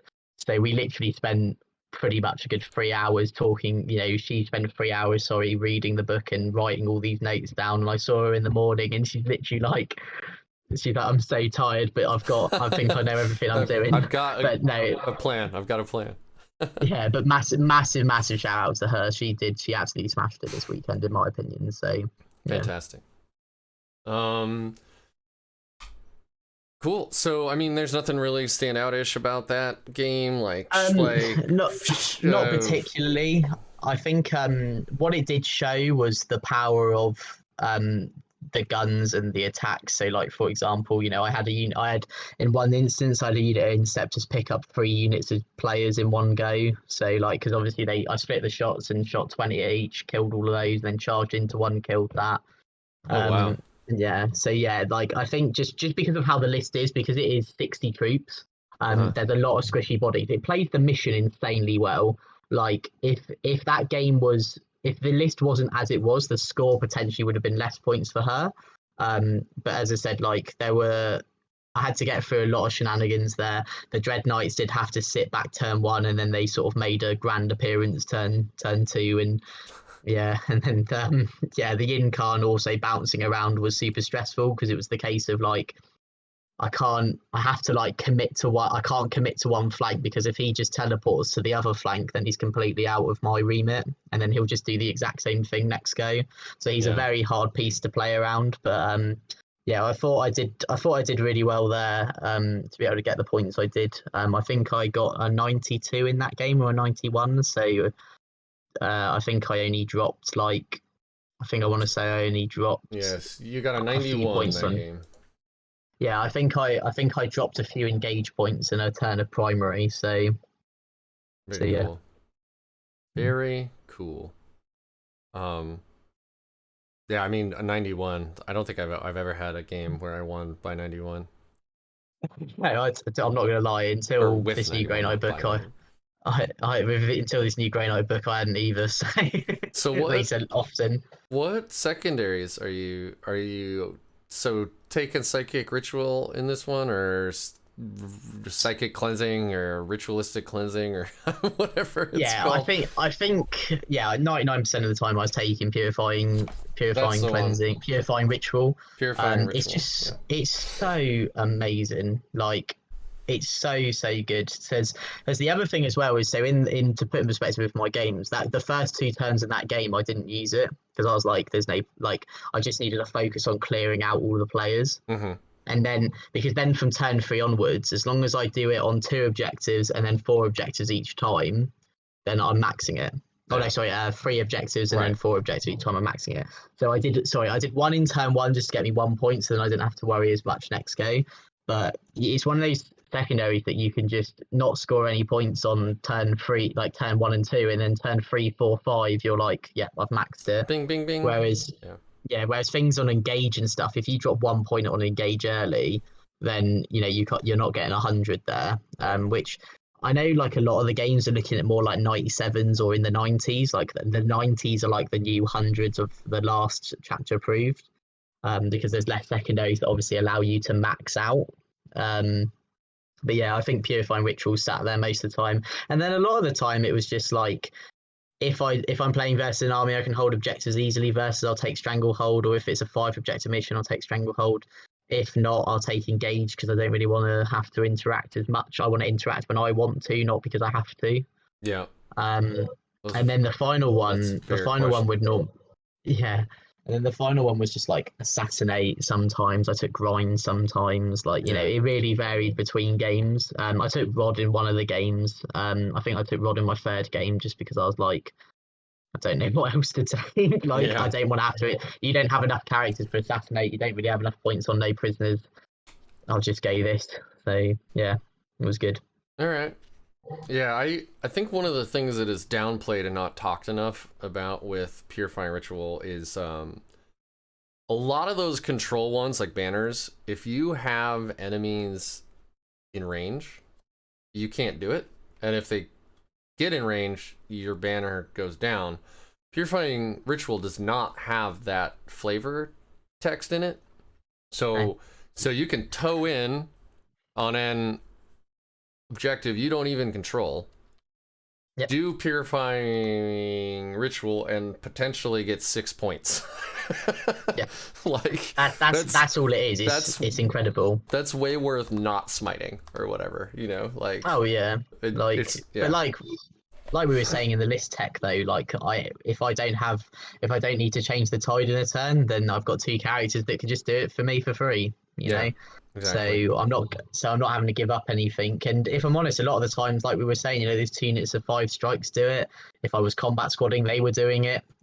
It's honestly like it's such a good secondary, and I think it was so good. I used every game. Like that's how good it was. Yeah. So, you know. So your second round looks like was also so you played round 2 and 3 were both against Custodes. So your first one was against the Shadow Keepers. So how did that go? So I played against a guy called Quipster. So Alex, for anybody that knows, he's part of the Conclave podcast on the Deployment Zone TV. Lovely guy, really good friend of mine. We get on like a house on fire. So this game was quite interesting. So we were playing Direct Assault. So it was a 5 objective mission: hold 1, hold 2, hold more. And then the secondary in this was just hold the center. And if you hold your opponent's objective, you get an additional 2 points than you normally would. So this game was a really interesting one. So this is where Ghostly Bonds came up massive. Mm-hmm. So he got first go. I sort of baited him. I gave him sort of a nothing to really shoot at because of how the terrain was laid out. I made sure that I had the Dread Knights outside of range with again I baited him in, deployed a Dread Knight, baited the Telemann onto a side, and then obviously foretelling of them, but everything else on the other side. Oh, I love it. Out of range. So obviously that was really good. So his turn 1 was quite boring in that regard. My turn 1, I gave Infinity the unit of 5 strikes over to near his objective, and then gave them the Rapier buff, charged them in with Drago rerolls, and they picked up a unit of 3 Custodes. So it meant I held his objective, so that caused a lot of headaches for him. Ghostly Bonds came up massive in this game as well. So how I used it in this game, I used it in 2 instances. So the first instance was I used it on the Telemann, so then he didn't have enough move to get into line of sight or range of any of my units. Oh man. Oh, is Ghostly Bonds, is it even require line of sight? So you need line of sight to them. So obviously Drago just pokes his head out, looks at him and goes, cool. So you're on that. And then because obviously it took his movement down to quite low, I think it took him down to like movement 4. He didn't have enough range. He didn't have enough movement to move around the building that he was near, or equally he didn't have enough movement to get in range. So obviously that was massive for that turn, for turn 2, which then meant that this 200 and something point Dreadnought is just sort of sat there like, you know, not really doing anything, because that was the one thing that scared me in his army, because I knew it could pump out tons of damage. He did also have a unit of 7 Alaris Terminators that deep striked in, which I was scared of until this is when I sort of clocked how good strike inceptors were because a unit of 10 inceptors with Drago rerolls, everything that we were saying beforehand picked up a unit of 7 Alaris Terminators. Like they Oh weren't even there. wow. Really? Yeah. All So, 7? yeah, all 7. Woo! It was amazing. Like I That's a didn't even lot. smite them. Just yeah, I got quite lucky on my mortal wounds. I will admit. I think I got 8 mortal wounds, like out of all the attacks. So admittedly, they're 5 attacks each. I rolled 8 sixes to wound, so I picked up 2 just from that. And then yeah, it was Wow. just like I think it's worth. I think I did like something like 20 something wounds, and he failed quite a lot of them. Did Empiric amplification on them, so 3 damage each, and just picked up the unit. How do you feel Um, about that? oh, it was amazing. No, I mean, how did he feel about that? Oh, he took it like an absolute champion. Quipster is a lovely, lovely person, and if he does watch this, then he knows my opinion of him anyway. He's a great guy. And he took it like a champion. He took it like Nice. an absolute hero. And it was a testament to him, as I said. I think the event as well. Something I do want to say about the FactoruM event is every single person there was lovely. Every single person there was absolutely sound to a point where 5 people tied on 5 votes each for favorite game, and 4 people tied on 4 votes each for favorite game. So when you think that 9 people in total got that many Yeah, favorite game and there's votes, 28 players, so you had 28 players, so yeah. just under 1/3 of the field had that many favorite game votes. So I think it's just a testament to the quality and the group of people that we had coming to that event. Awesome. That reminds me of when I was playing a Deathwatch game against Custodes, and they charged with, I think it was 6 Alaris Terminators into my Indomitor kill team that had 5 Plasma Inceptors in it. And I overwatched, blast, and I did just enough to actually kill all of them. I like overcharged. I had a buff on there, so I was hitting on 5s and not 6s in Overwatch, and I actually did enough to like kill every single one down to the wound. And my buddy looks at me like, "Well, that's a thing that happened." It was so I love good. it. It was so good. Yeah, no, it was amazing. But yeah, then the game sort of like it was still close. Like the score in the end was 92 to 82. Yeah. So it was close in the end because obviously that Custode, they just have that because they're not the easiest to kill. Like the moment he started picking up units with his, because these spears have 2 damage flat on their shooting, so even if he cheekily gets a wound through, that's killing an Inceptor. And so that came in massive as well, and I think the score does reflect that. It was an awesome game, 92-82. In terms of models, you wouldn't have thought that, but again, like it was neck and neck for most of it until I managed to run away with it. I believe I managed to run away with it due to a few assassinate points I picked up, and also extra 5 scoring on the primary. That's awesome that you just stuck that. Yeah, that's a 310 point dreadnought, by the way. Yeah. It's so clutch. Like as I said, that is a moment that when I did that, I was like, okay, right, the game's in my court now. Yeah, because I can now just go pick him up and knowing that he didn't really do anything. that's really dude, that's so cool. I think that, yeah, I think Ghostly Bonds is pretty good, especially on a character like Drago where he knows 3 anyway. He can cast 2. I mean, having it in your back pocket as a just in case is actually pretty neat. It's incredible, and as I said, I did. It's so clutch. Like it came in that game for Ghostly Bonds, obviously. And the other thing as well, with him knowing 3, if you really need to get all those 3 powers off, you just spend 1 command point and you can cast another one anyway. Yeah, So there was never an instance. There was never an instance where I felt I had a bit of analysis paralysis, as we like to call it, on what powers does Drago cast. Just because I knew that I had the confidence in it to go, if I really need to do it and I have to make that decision, then all I do is I just change my command points down by 1 and do it. So fantastic. All right. Yeah, so that game ended a 92-82 to myself. So still really close. So then yeah, it was awesome. Your third game was also against Custodes, but it looks like this Yeah. was a very different list. Yeah. So Well, this was pretty it was close. I think similar idea, just different units. So so I played versus a guy called Chris, really really lovely guy as well. So he was running Custodes. So his army, just to give you a quick rundown, was a shield captain on bike, shield captain on foot, with storm shield on that one. The 3+, he was the unkillable shield captain, as if anybody knows of that. And then he had 3 units of custodian guard with shields, a unit It of looks assistant like silence. 4 units actually. Oh, sorry, 4 units of custodian guard. He'll rib me for that one after that. So, and then he had a collector's assassin. He had a unit of 5 sisters of silence. He had a unit of 5 venerati, and he had a unit of 4 bikes. This game was a very good example of when you get all the buffs on these dread knights, they do work. So he deployed. So like we were playing it was a 6 objective mission. You have to hold 1, hold 2. So obviously again taking purifying ritual as well. I took Rod in this mission because like I said, he just didn't have enough characters or something to be able to give me the assassinate. Didn't have enough to give him on grind. I didn't think I was going to get grind. No prisoners as well was the same sort of deal.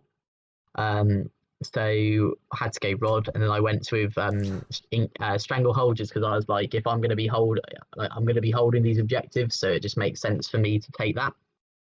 And this game, so turn 1, he put his Venerati behind some dense cover, in some dense terrain for the -1.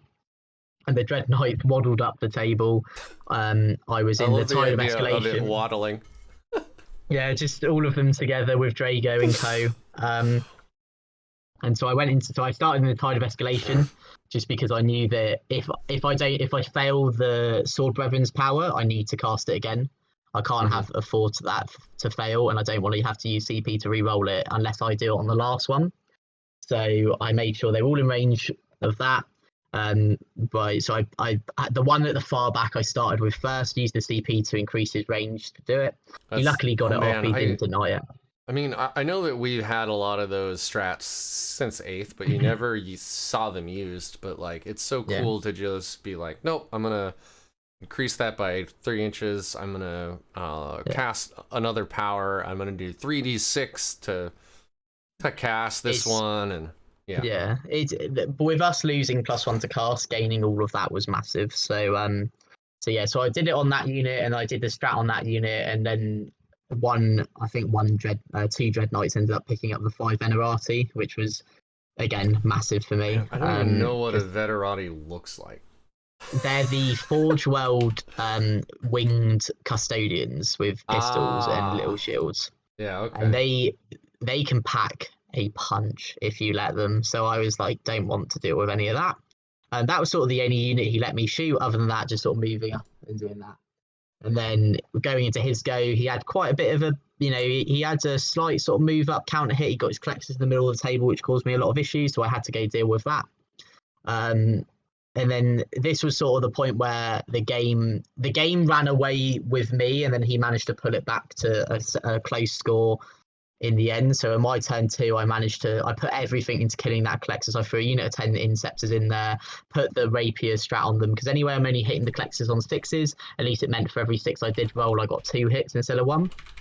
And when you need a model to die that badly, I had to do everything into him. So I had the Rapier bonus, banner bonus, all of that. Ended up picking up the Colexis. I ended up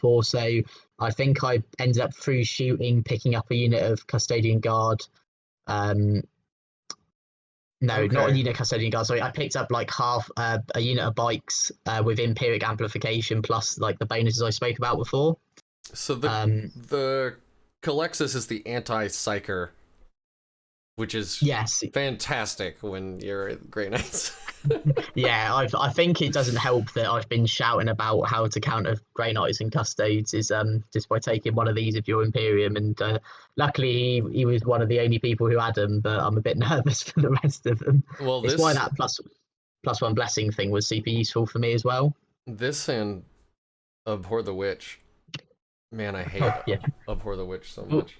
We'll talk about Abhor the Witch after all the games, because again, the mindset of a lot of the games was I'm just giving up 15 points.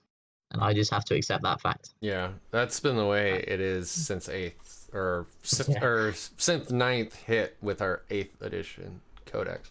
But Yeah. even after they nerfed it, it's still like pretty much 15 It's still points. insane. Yeah, like but the thing is though is that, like I said, when like how I was saying about you have to always prepare for that redeploy, fight last, all these sort of things.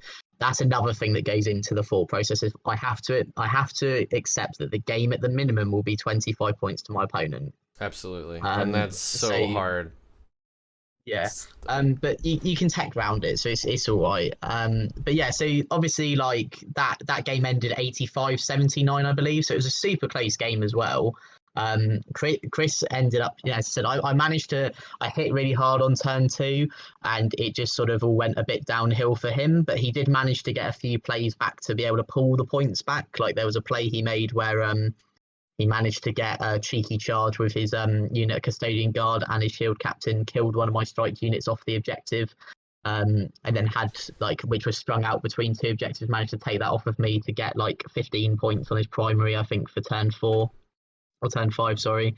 So that was quite big there. But yeah, it was still a close game on. As I said though, it was the score at the end per se didn't represent like how the game was going during the middle, but near the end it could have swung either way. So I was just very fortunate that I managed to get my rod points and get my my psychic rituals off. So that's good, man. Psychic ritual is really good. How did you deal? So I've never even seen the Sisters of Silence used. Like I didn't either. I gotta be honest with you, I was looking up their stats on Wahapedia right there just so that I could even like begin to understand. So they can't be targeted by psychic powers.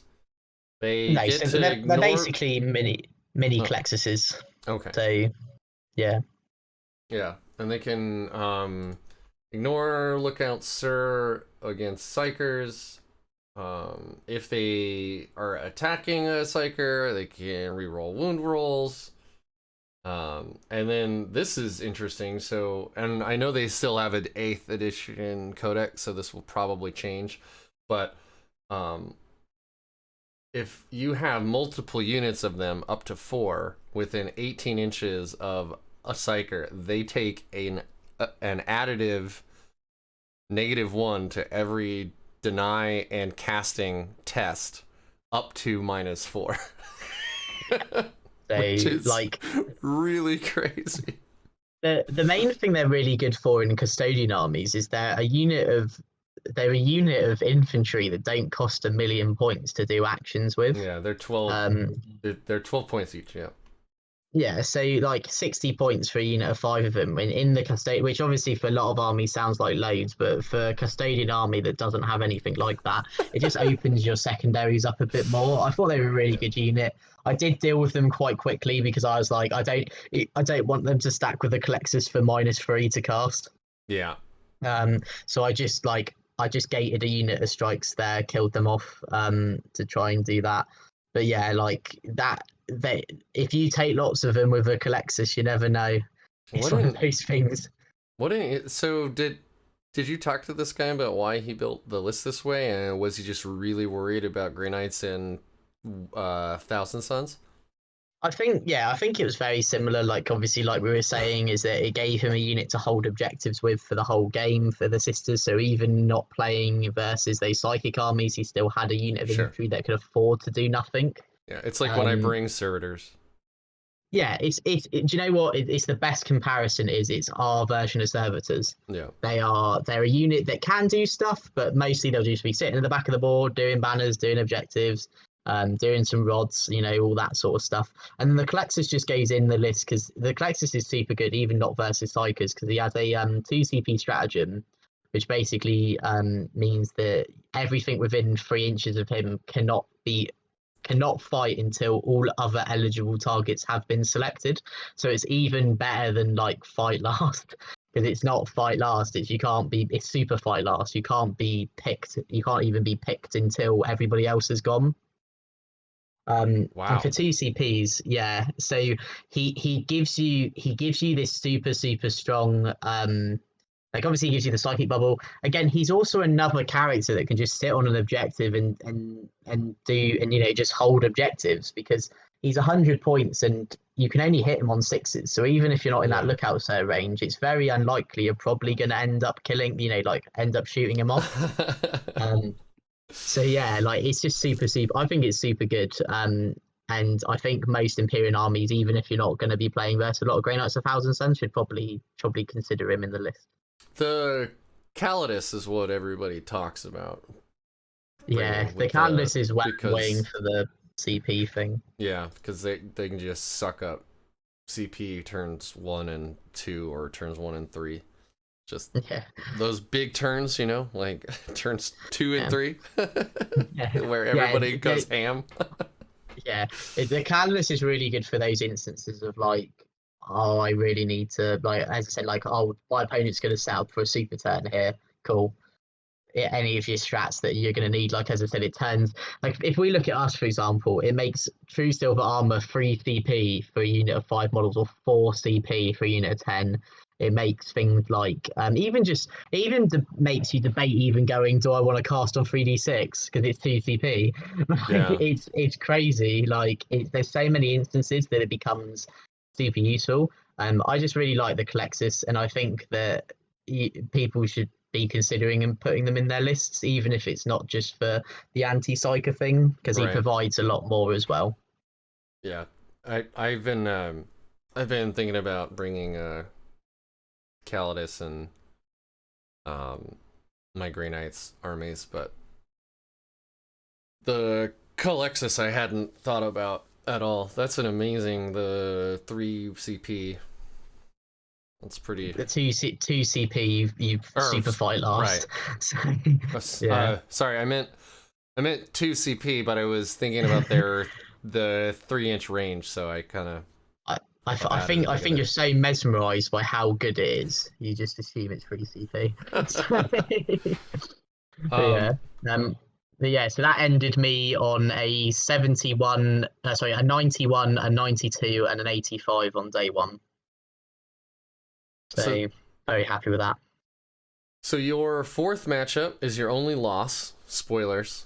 But it was against your Vanguard Tactics co-host Steven. So, and were you two legitimately playing the exact same lists as was on the stream? What was last week?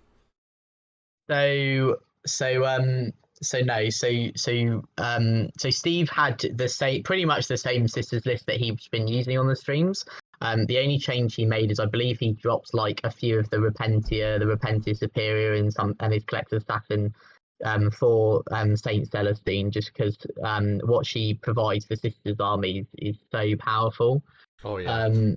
And I was obviously I hadn't used this list on stream, so this was like a variation of the list that I spoke about on the stream. So obviously that's really good. So obviously, I got to play Steve. It was really cool actually. Like obviously we play each other every week, nearabouts on our Tuesday night streams. So we're familiar with how each other, we're good friends anyway, obviously from doing Vanguard Tactics. But it was a very, very tactical game. I want to say that, like I said in the previous games, that the score doesn't reflect how the game was. That game was extremely similar. So I want to say until about turn 4, it was like 35 points, 32 points to him. And then it was just from turn 4, he managed to swing it round and he went to that 84 points. Wow. So like it was very, very good. And this is the game I was actually alluding to that I should have combat squadded in. And the main reason is because versus sisters you have, like, especially with his list. So again, I'll just skim over his list quickly. So you had Morven Vow, Saint Celestine, a Canneth with Rupturous Blows, which is the special sister thing that basically once per game can spend a miracle dice and get exploding 6's mortal wound aura. He had a Palatine that had a fight last within 3 inches, and her special thing was that you can spend that miracle dice to turn off invulnerable saves in combat. So obviously that was a bit scary. But but mainly the fight last thing's what's scary there. You had a unit of 9 Sacrosancts, unit of 8 Sacrosancts, 2 units of 5 Repentia, 2 units of 3 units of 5 Battle Sisters, 2 units of 5 Retributors with 3 multi-melters and a heavy flamer in each, and a cherub, 2 rhinos, and 3 units of 5 Zephyrin, one of them with the pendant for the reroll charge. So that was his army. It was all bloody rose, so they get an extra AP on the charge. Oh, and he had a dogmata, sorry, which is like a priest. Man, yeah, and this I am game, looking at this list, and they just it just keeps going. Like they have so much stuff. the thing is like it didn't feel like that much when playing versus it, but what it is just like, so what this list does really well is it trades super well. So for example, like the Repentia have a stratagem which is they just get to fight on death. You don't even have to roll a dice to see if they get to do it. They just get to do it with a full amount of attack. So going into a Repentia unit was very much the case of, if I don't have Sanctuary, they will pick the unit up because they're -4 in bloody rose with 2 damage each. It's strength 6. So they've just always the trading, been one of the most efficient melee units since I've been playing. Like they've always they really are. And the Zephyrim are as well. Like they, if you give them the +1 attack from the Dogmata, and and they're within, and you can give them full rerolls from More Than Vow and exploding 6s from the Dogmata. They get like 5 attacks or 4 attacks each with -4 power swords, which doesn't sound like loads, but again, like you can give them +1 to wound for a stratagem. Like they can pick up a unit. They are scary. -4 is dropping any Marine without an invul to no save territory. I mean, so like so Sanctuary was super important in this game. And the thing with Sisters as well is they so if anyone's not familiar with them, basically they're one of their army rules is that they can deny a spell. They all can deny spells, only 1 spell per unit, and they do it by you roll 1 dice instead of 2. But their gimmick on that is that if you roll a natural 6, you just deny the power automatically. Doesn't matter what your opponent rolled. Now, that doesn't sound too bad. 1 in 6 chance of doing it. No, it's pretty good. No, it's pretty good. They then have a safe at right, which means that it's on 5s and 6s instead of just 6s. So 33% chance to stop being cast. And every unit can do it?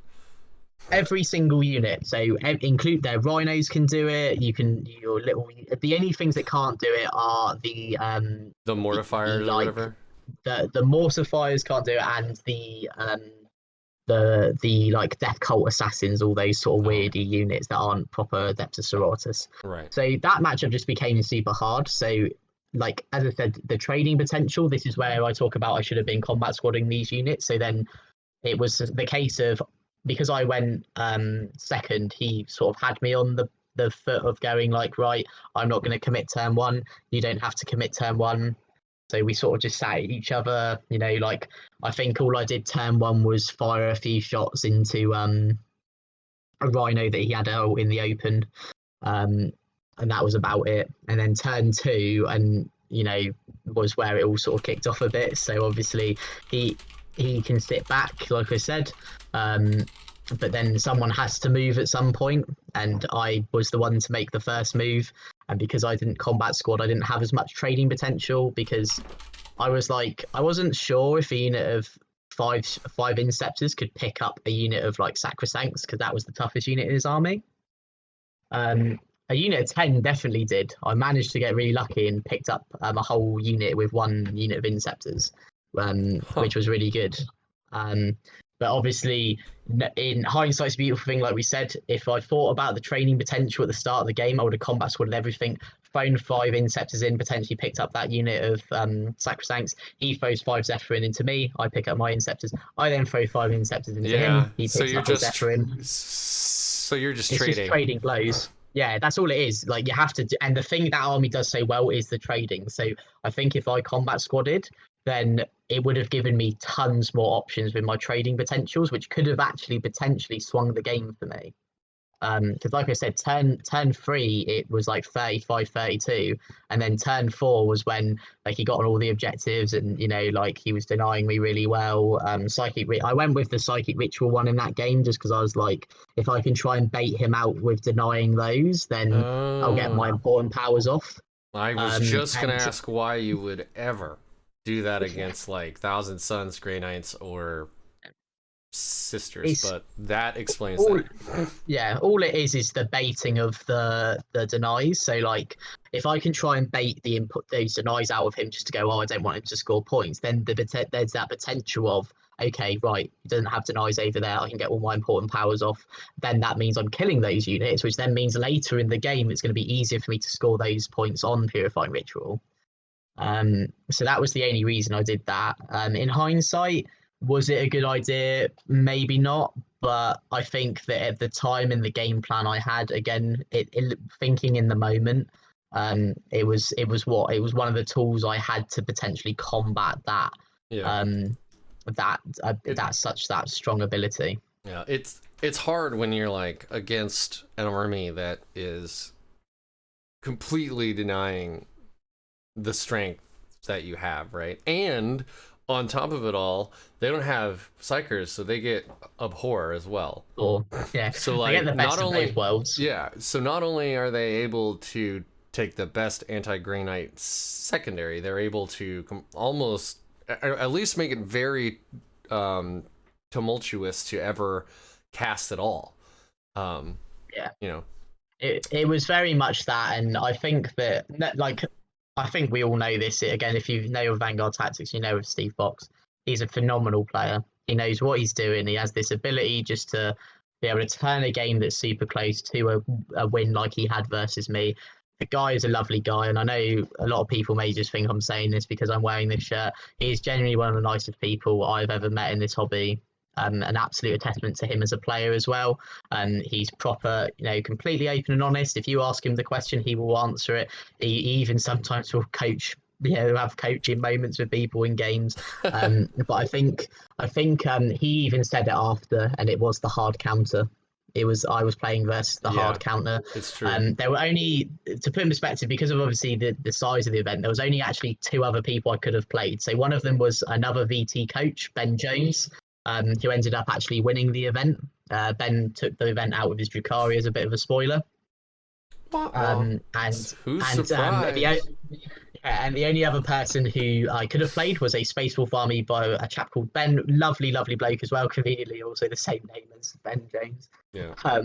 Lovely, lovely bloke as well. He had a super cool Space Wolf army. And if I was saying to Liam Dempsey on the ride home from the first day, of if I had to pick my matchup, who would I play? And I said, as long as I'm not playing Steve, I think I could have a chance.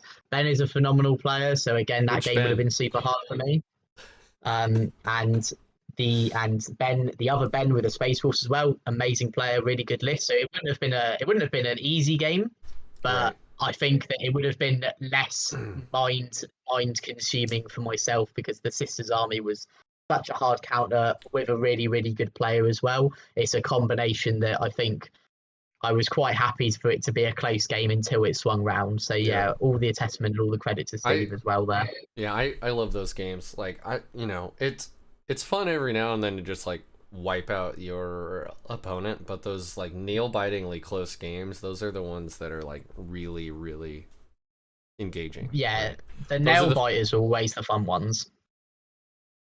yeah, they're the fun ones to watch. They're the fun ones to play. Like, I'm not a big sports guy. I don't really watch pro sports at all. But like, I assume that if you're watching a pro sports ball game, it's better when it's tight and it's close versus when it's just like, oh yeah, here's a professional team like smashing a like junior varsity high school team or something. It's like that's not fun to watch. I think it's for example, for people in the UK, you can rib me about this now. I love football and I'm a Tottenham fan. Tottenham, to give you some context, Tottenham basically haven't won a trophy in about 14 years, but are considered quite a good team. So, and so they're a big like meme basically. Right. And for my troubles, I get a lot of stick for it. But like, yeah, it's basically the case of like if they're winning 6-0 versus a team, I'm happy because they're my team. But if it's I'm watching them lose 6-0, I'm like, please Yeah, just yeah. can we stop this now? Thank you. I'll go. Um, I'll go turn this off now. yeah, and I think that was the case of that game. It was so nail biting, and Steve also said an absolute testament to him as well. Obviously, when you look at a score like that, people just assume it was a whitewash, but he was like, no, it was super, super close. It was just such a shame that when we entered that turn 4, he didn't have enough left to trade because he had to commit so much with him, and then that's where the whole combat squad debate comes in. And I think I was a bit silly not to do that, but yeah, as I said, amazing player, amazing army. Can't say anything more about him. He's a lovely, lovely bloke, and he deserved that win 100%. Nice. So let's get into your final matchup then, against Imperial Knights, which I love Knights. Like, if I were to go make another army, I just love the models. I think I would go Knights. But so his list, very small, because Knights. It's very small. Yeah. 3 armature warglaves, 1 Carastus Knight Atropos. I've never seen those words strung together before. A Megara and a Styrax. So you're looking at, and those 6 models are 1,895 points. I love the fact that Knights are so expensive that you just walk in down 100 points. On your list. What do you do? He so Cad's a lovely, lovely, lovely guy as well. I had such an enjoyable game with him. His army, it's surprisingly, it hits really hard. Those. Oh yeah, I believe it. 4. So there's the, I don't know which one it is. I think it's the Styrax. I just call him the Lightning Knight, because his gun is like 6 shots. Every 6 you roll works like Necron Tesla, so it's an additional 2 hits. Gotcha. And it's like minus 3 flat 3. So versus like Strike Marines, as like if I wasn't playing as, you know, around the terrain as much as I was, he could have just been picking up units of strikes right there, and even Inceptors. So the Megara had the lightning cannon. That might be what you're talking about. Yeah, the Megara, and then you've got the Volkite one on the other one. So again, like 2 very strong things. The Atropos, like it was good. It didn't do as much. So like in that game, it was very much the case of he went first, moved as much as he could into the middle of the table while putting the armagers on a few of the objectives. Then the Atropos shot it, like he had a very unlucky, like I had a lot of luck, he had not a lot of luck, so he shot like everything into a Dread Knight. I think only left him on like 4 wounds or something. Wow. So I bossed a lot of 4-ups. Like I was gonna say, you must have made a lot of invul saves.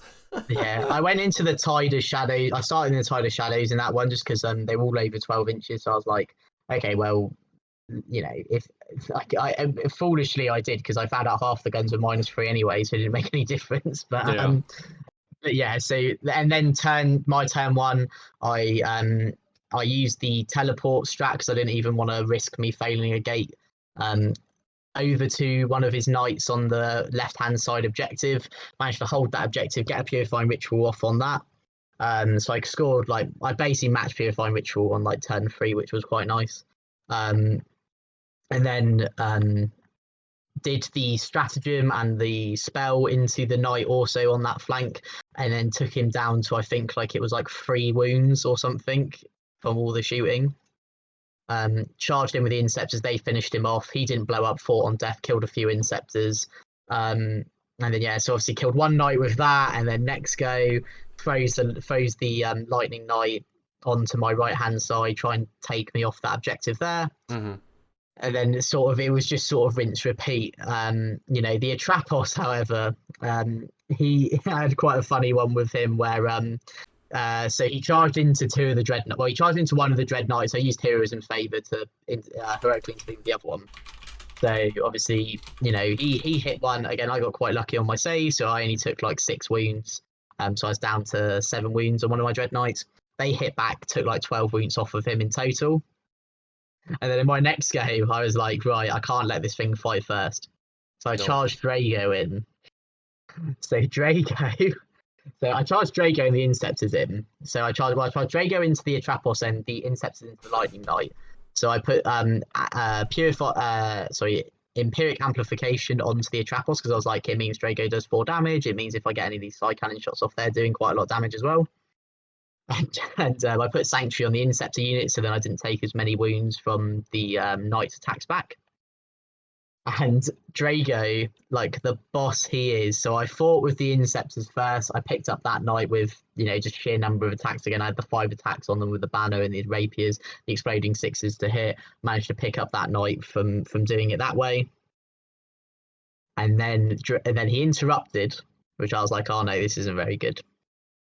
He did his sweep attack for 12 attacks, hit with I think he hit with 10 of them, wounded with 8 of them. They're flat 3 damage each. So Drago had to make 8 for 3 plus invulnerable save because of his Sanctum Shield, passed every single one of them, and then proceeded to hit the Knight back and kill it in one hit. Wow.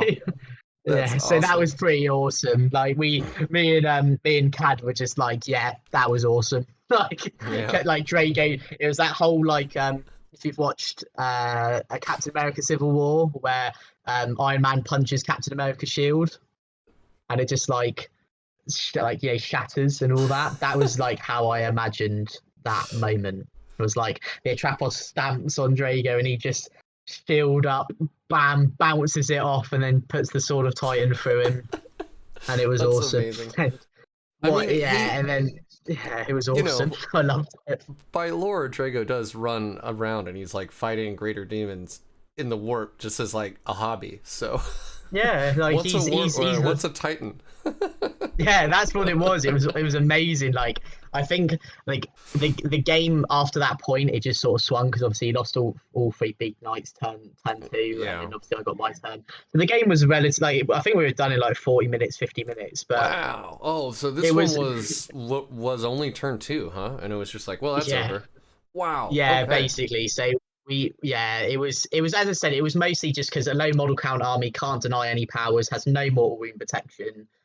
And versus the army that is psychic, has multiple wounds, has extra damage. I think I only dropped 5 lots of primary in that game, and that was purely just because of just because I made a boo-boo with movement. I moved my characters off an objective when I shouldn't have. I've done that too. It's nice to hear that other folks also. Yeah. But no, that was if I had to pick a game of the weekend, that was it, and not just because of oh yeah, of course he got a big win. I think the game was 92-48 or something, but it was just because it was Cad, absolute gentleman as well. Really took it like an absolute champion and loved every single minute of it. I loved it. The Drago moment was awesome as well, and yeah, so it was so fun. And to end a 5-game tournament over the course of 2 days with a game like that with that epic moment was just, I couldn't have asked for anything more. I can imagine that by the time you're playing your last game on day 2, you're your feet hurt. Your back hurts. You're I'm not drinking enough water. Oh no, I all I drink is water. I don't drink anything else really. So I'm quite lucky, but I'm hydrated there. But literally before every, I think I'd also be during the game I'd have at least a bottle of water. After the game I'd have a bottle of water. So stay hydrated there. It's all the sort of stuff we teach on.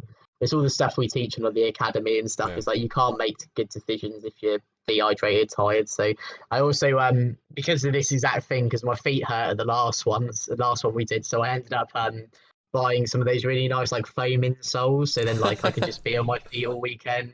I don't have to worry. Everyone's going, oh, my feet hurt, I need to sit down, and I'm just standing proud I'm absolutely fine. I have no idea what you're talking about. Rad. So that was awesome. Quick aside, I watched a little blurb with Steven, or maybe it was on Instagram, I don't remember, but the little shorts, but he was talking about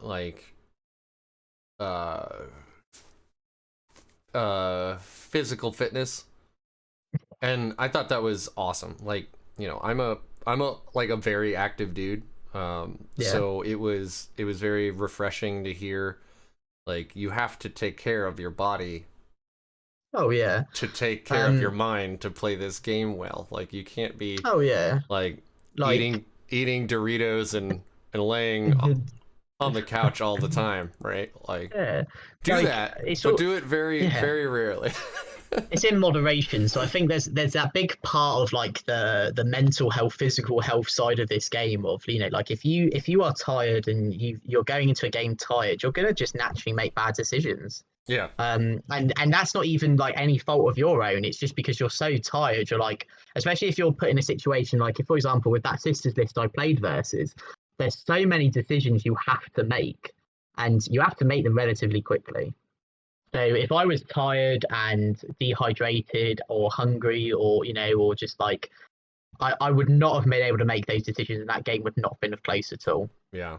And I believe that. so yeah, so it's all about one, taking care of yourself in general, you know. Like I think over the last 18, 19 months, I think we've all learned a lot about trying to make sure we take care of ourselves. Yeah.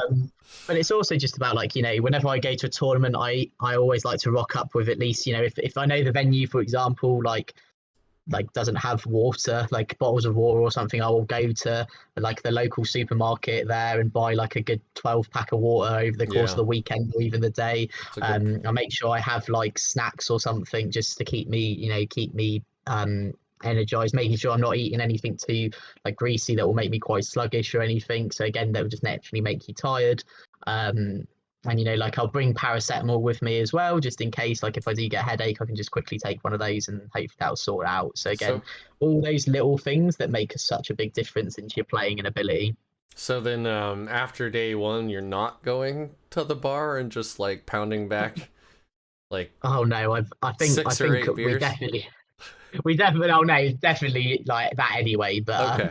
yeah, Good. I think it's the case Yeah. of like no, it's definitely the case of the social aspect of it. Like I've always said, a lot of people, if they know me and they've, you know, like, well, I've been very fortunate to be on the Scarred Cast Sit and Paints, and also like the charity stream that happened for Team Warhammer 100. If people know me, I say it all the time.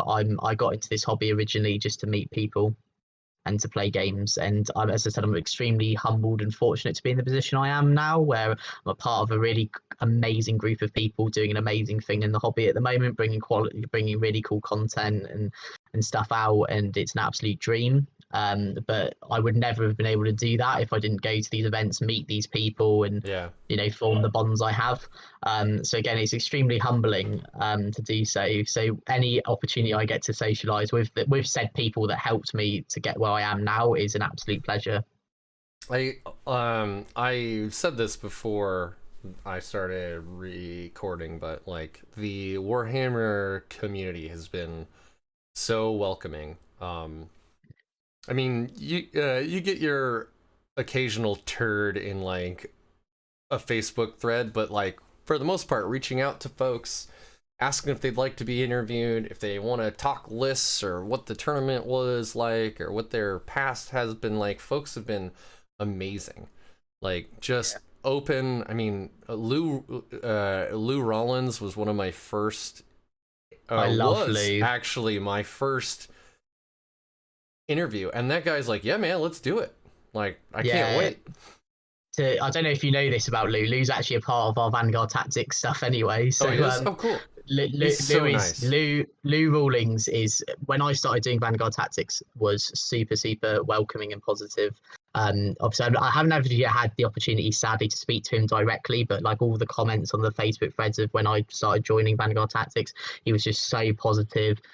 He's a lovely guy. I have Yeah. so much time for him. But also, like you said, a testament to everybody in the community. Like, again, like I wasn't I wasn't new to the community of Warhammer as such yourself is. But the internet side of it and the YouTube side of it, you know, being dunked into a channel with quite a few subscribers, and you know, sort of just being put in that sort of eye, and you're not sure of all the inside jokes that everybody's saying, because obviously that's the bond they have with those people. Right. Um, and it's been extremely humbling just how welcoming everyone's been. And I've had messages from people going like, "Oh, those battle reports, you're smashing it, and you're doing really well." And then like also to be asked on certain shows like Sit and Paint with Scary and the War Mistress Tanya, and then the charity streams, and then also like Liam Dempsey's DZ TV stuff. And I've been asked on podcasts, and also for you asking me to do this. It's all just so humbling. Like it's so humbling. Um, Well, see, to okay, just know. so it's humbling to me because you just like listed off a whole bunch of stuff right? I listen to Tanya and Scary on various podcasts. Like, I've watched your channel, and then to come on mine, which I don't even have 500 subscribers yet, is also very humbling. Well, what I'll say is, like as I said, I'm not gonna lie, I wasn't too familiar with the channel until obviously you approached me yesterday and asked if I wanted to do this. Which isn't surprising. No, but honestly, I'm telling you guys, especially you, the person sitting on their phone or their computer, hit that subscribe button. This guy is a genuine guy, and I think his channel, from what I've watched of it so far, is quality. And I think that you need more, you deserve more praise for that. Well, thank And you, I think Jake. as well, yeah, and I think also as well, like especially when it comes to someone who's only been in the hobby for a year and a half now, and not even really that with COVID. And I think what you're doing, and also just to ask people to do these sort of things is amazing, honestly. And I mean that 100% from the bottom of my heart. I genuinely mean that. So honestly, like I said to you on many times of off camera and stuff, if anytime you want me back, as long as it will work in time zones, all you have to do is say. Yeah, dude. This has been an amazing interview. I'd love to have you back. Love to try the whole live stream thing. Yes. I'd like to schedule it so that we can get like some folks already pre-pumped with some questions and everything. Have some community involvement. Yeah, man. Like you name it, and as long as I'm free from my day-to-day working job, or it works for you in time zones and stuff, honestly, it will be an absolute pleasure. Those And as I stupid said, real jobs. Yeah. Sadly, VT isn't my real job. Otherwise, I'd love it. I just do it as a side gig to my normal day-to-day life as a pawnbroker. So but honestly, I mean it from the bottom of my heart.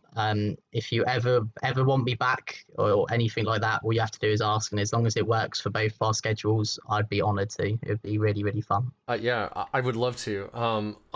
Unfortunately, I have to cut this one a little short. I know we were gonna go over my lists and stuff, but I have to get ready for work. Real job. Well, why don't we'll say to the people, expect a second episode of this. Absolutely. And we will do some list stuff, and I will also say this as well, obviously it's completely up to you if you want to go with this. So I'm putting you on the spot here.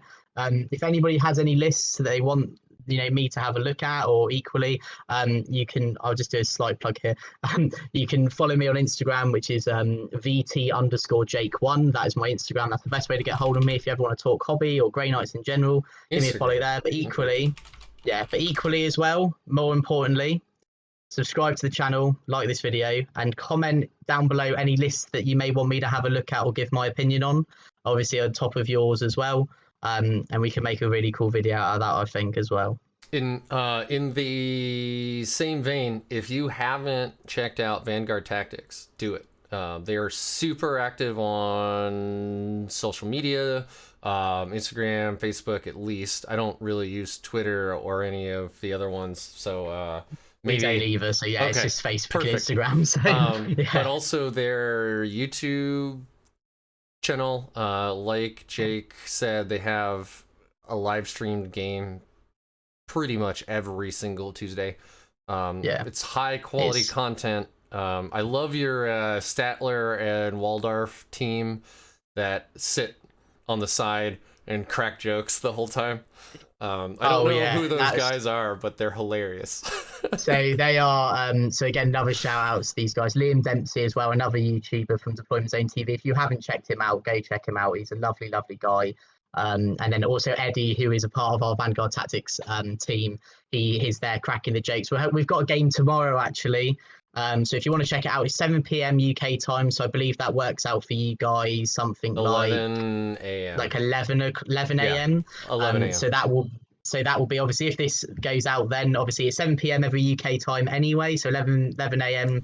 your time anyway. Yeah, I should actually point out that's 11 a.m. Pacific time. Just Specific time, yeah. sorry. No, it's all Yeah, good. 7 p.m. in my time, UK time. And this week's live stream is going to be Liam Dempsey running his Death Guard tournament list that he took this weekend versus Steve's tournament list. So the list that came second at the event. And it will be myself and our new VT member, Michael, who will be joining me on the deck this week. To analyze, crack jokes, and have all the fun. So as I said, if you want to check that out, then do that. So, do you think you're Statler or do you think you're Waldorf? I'd have to go with Statler. All right.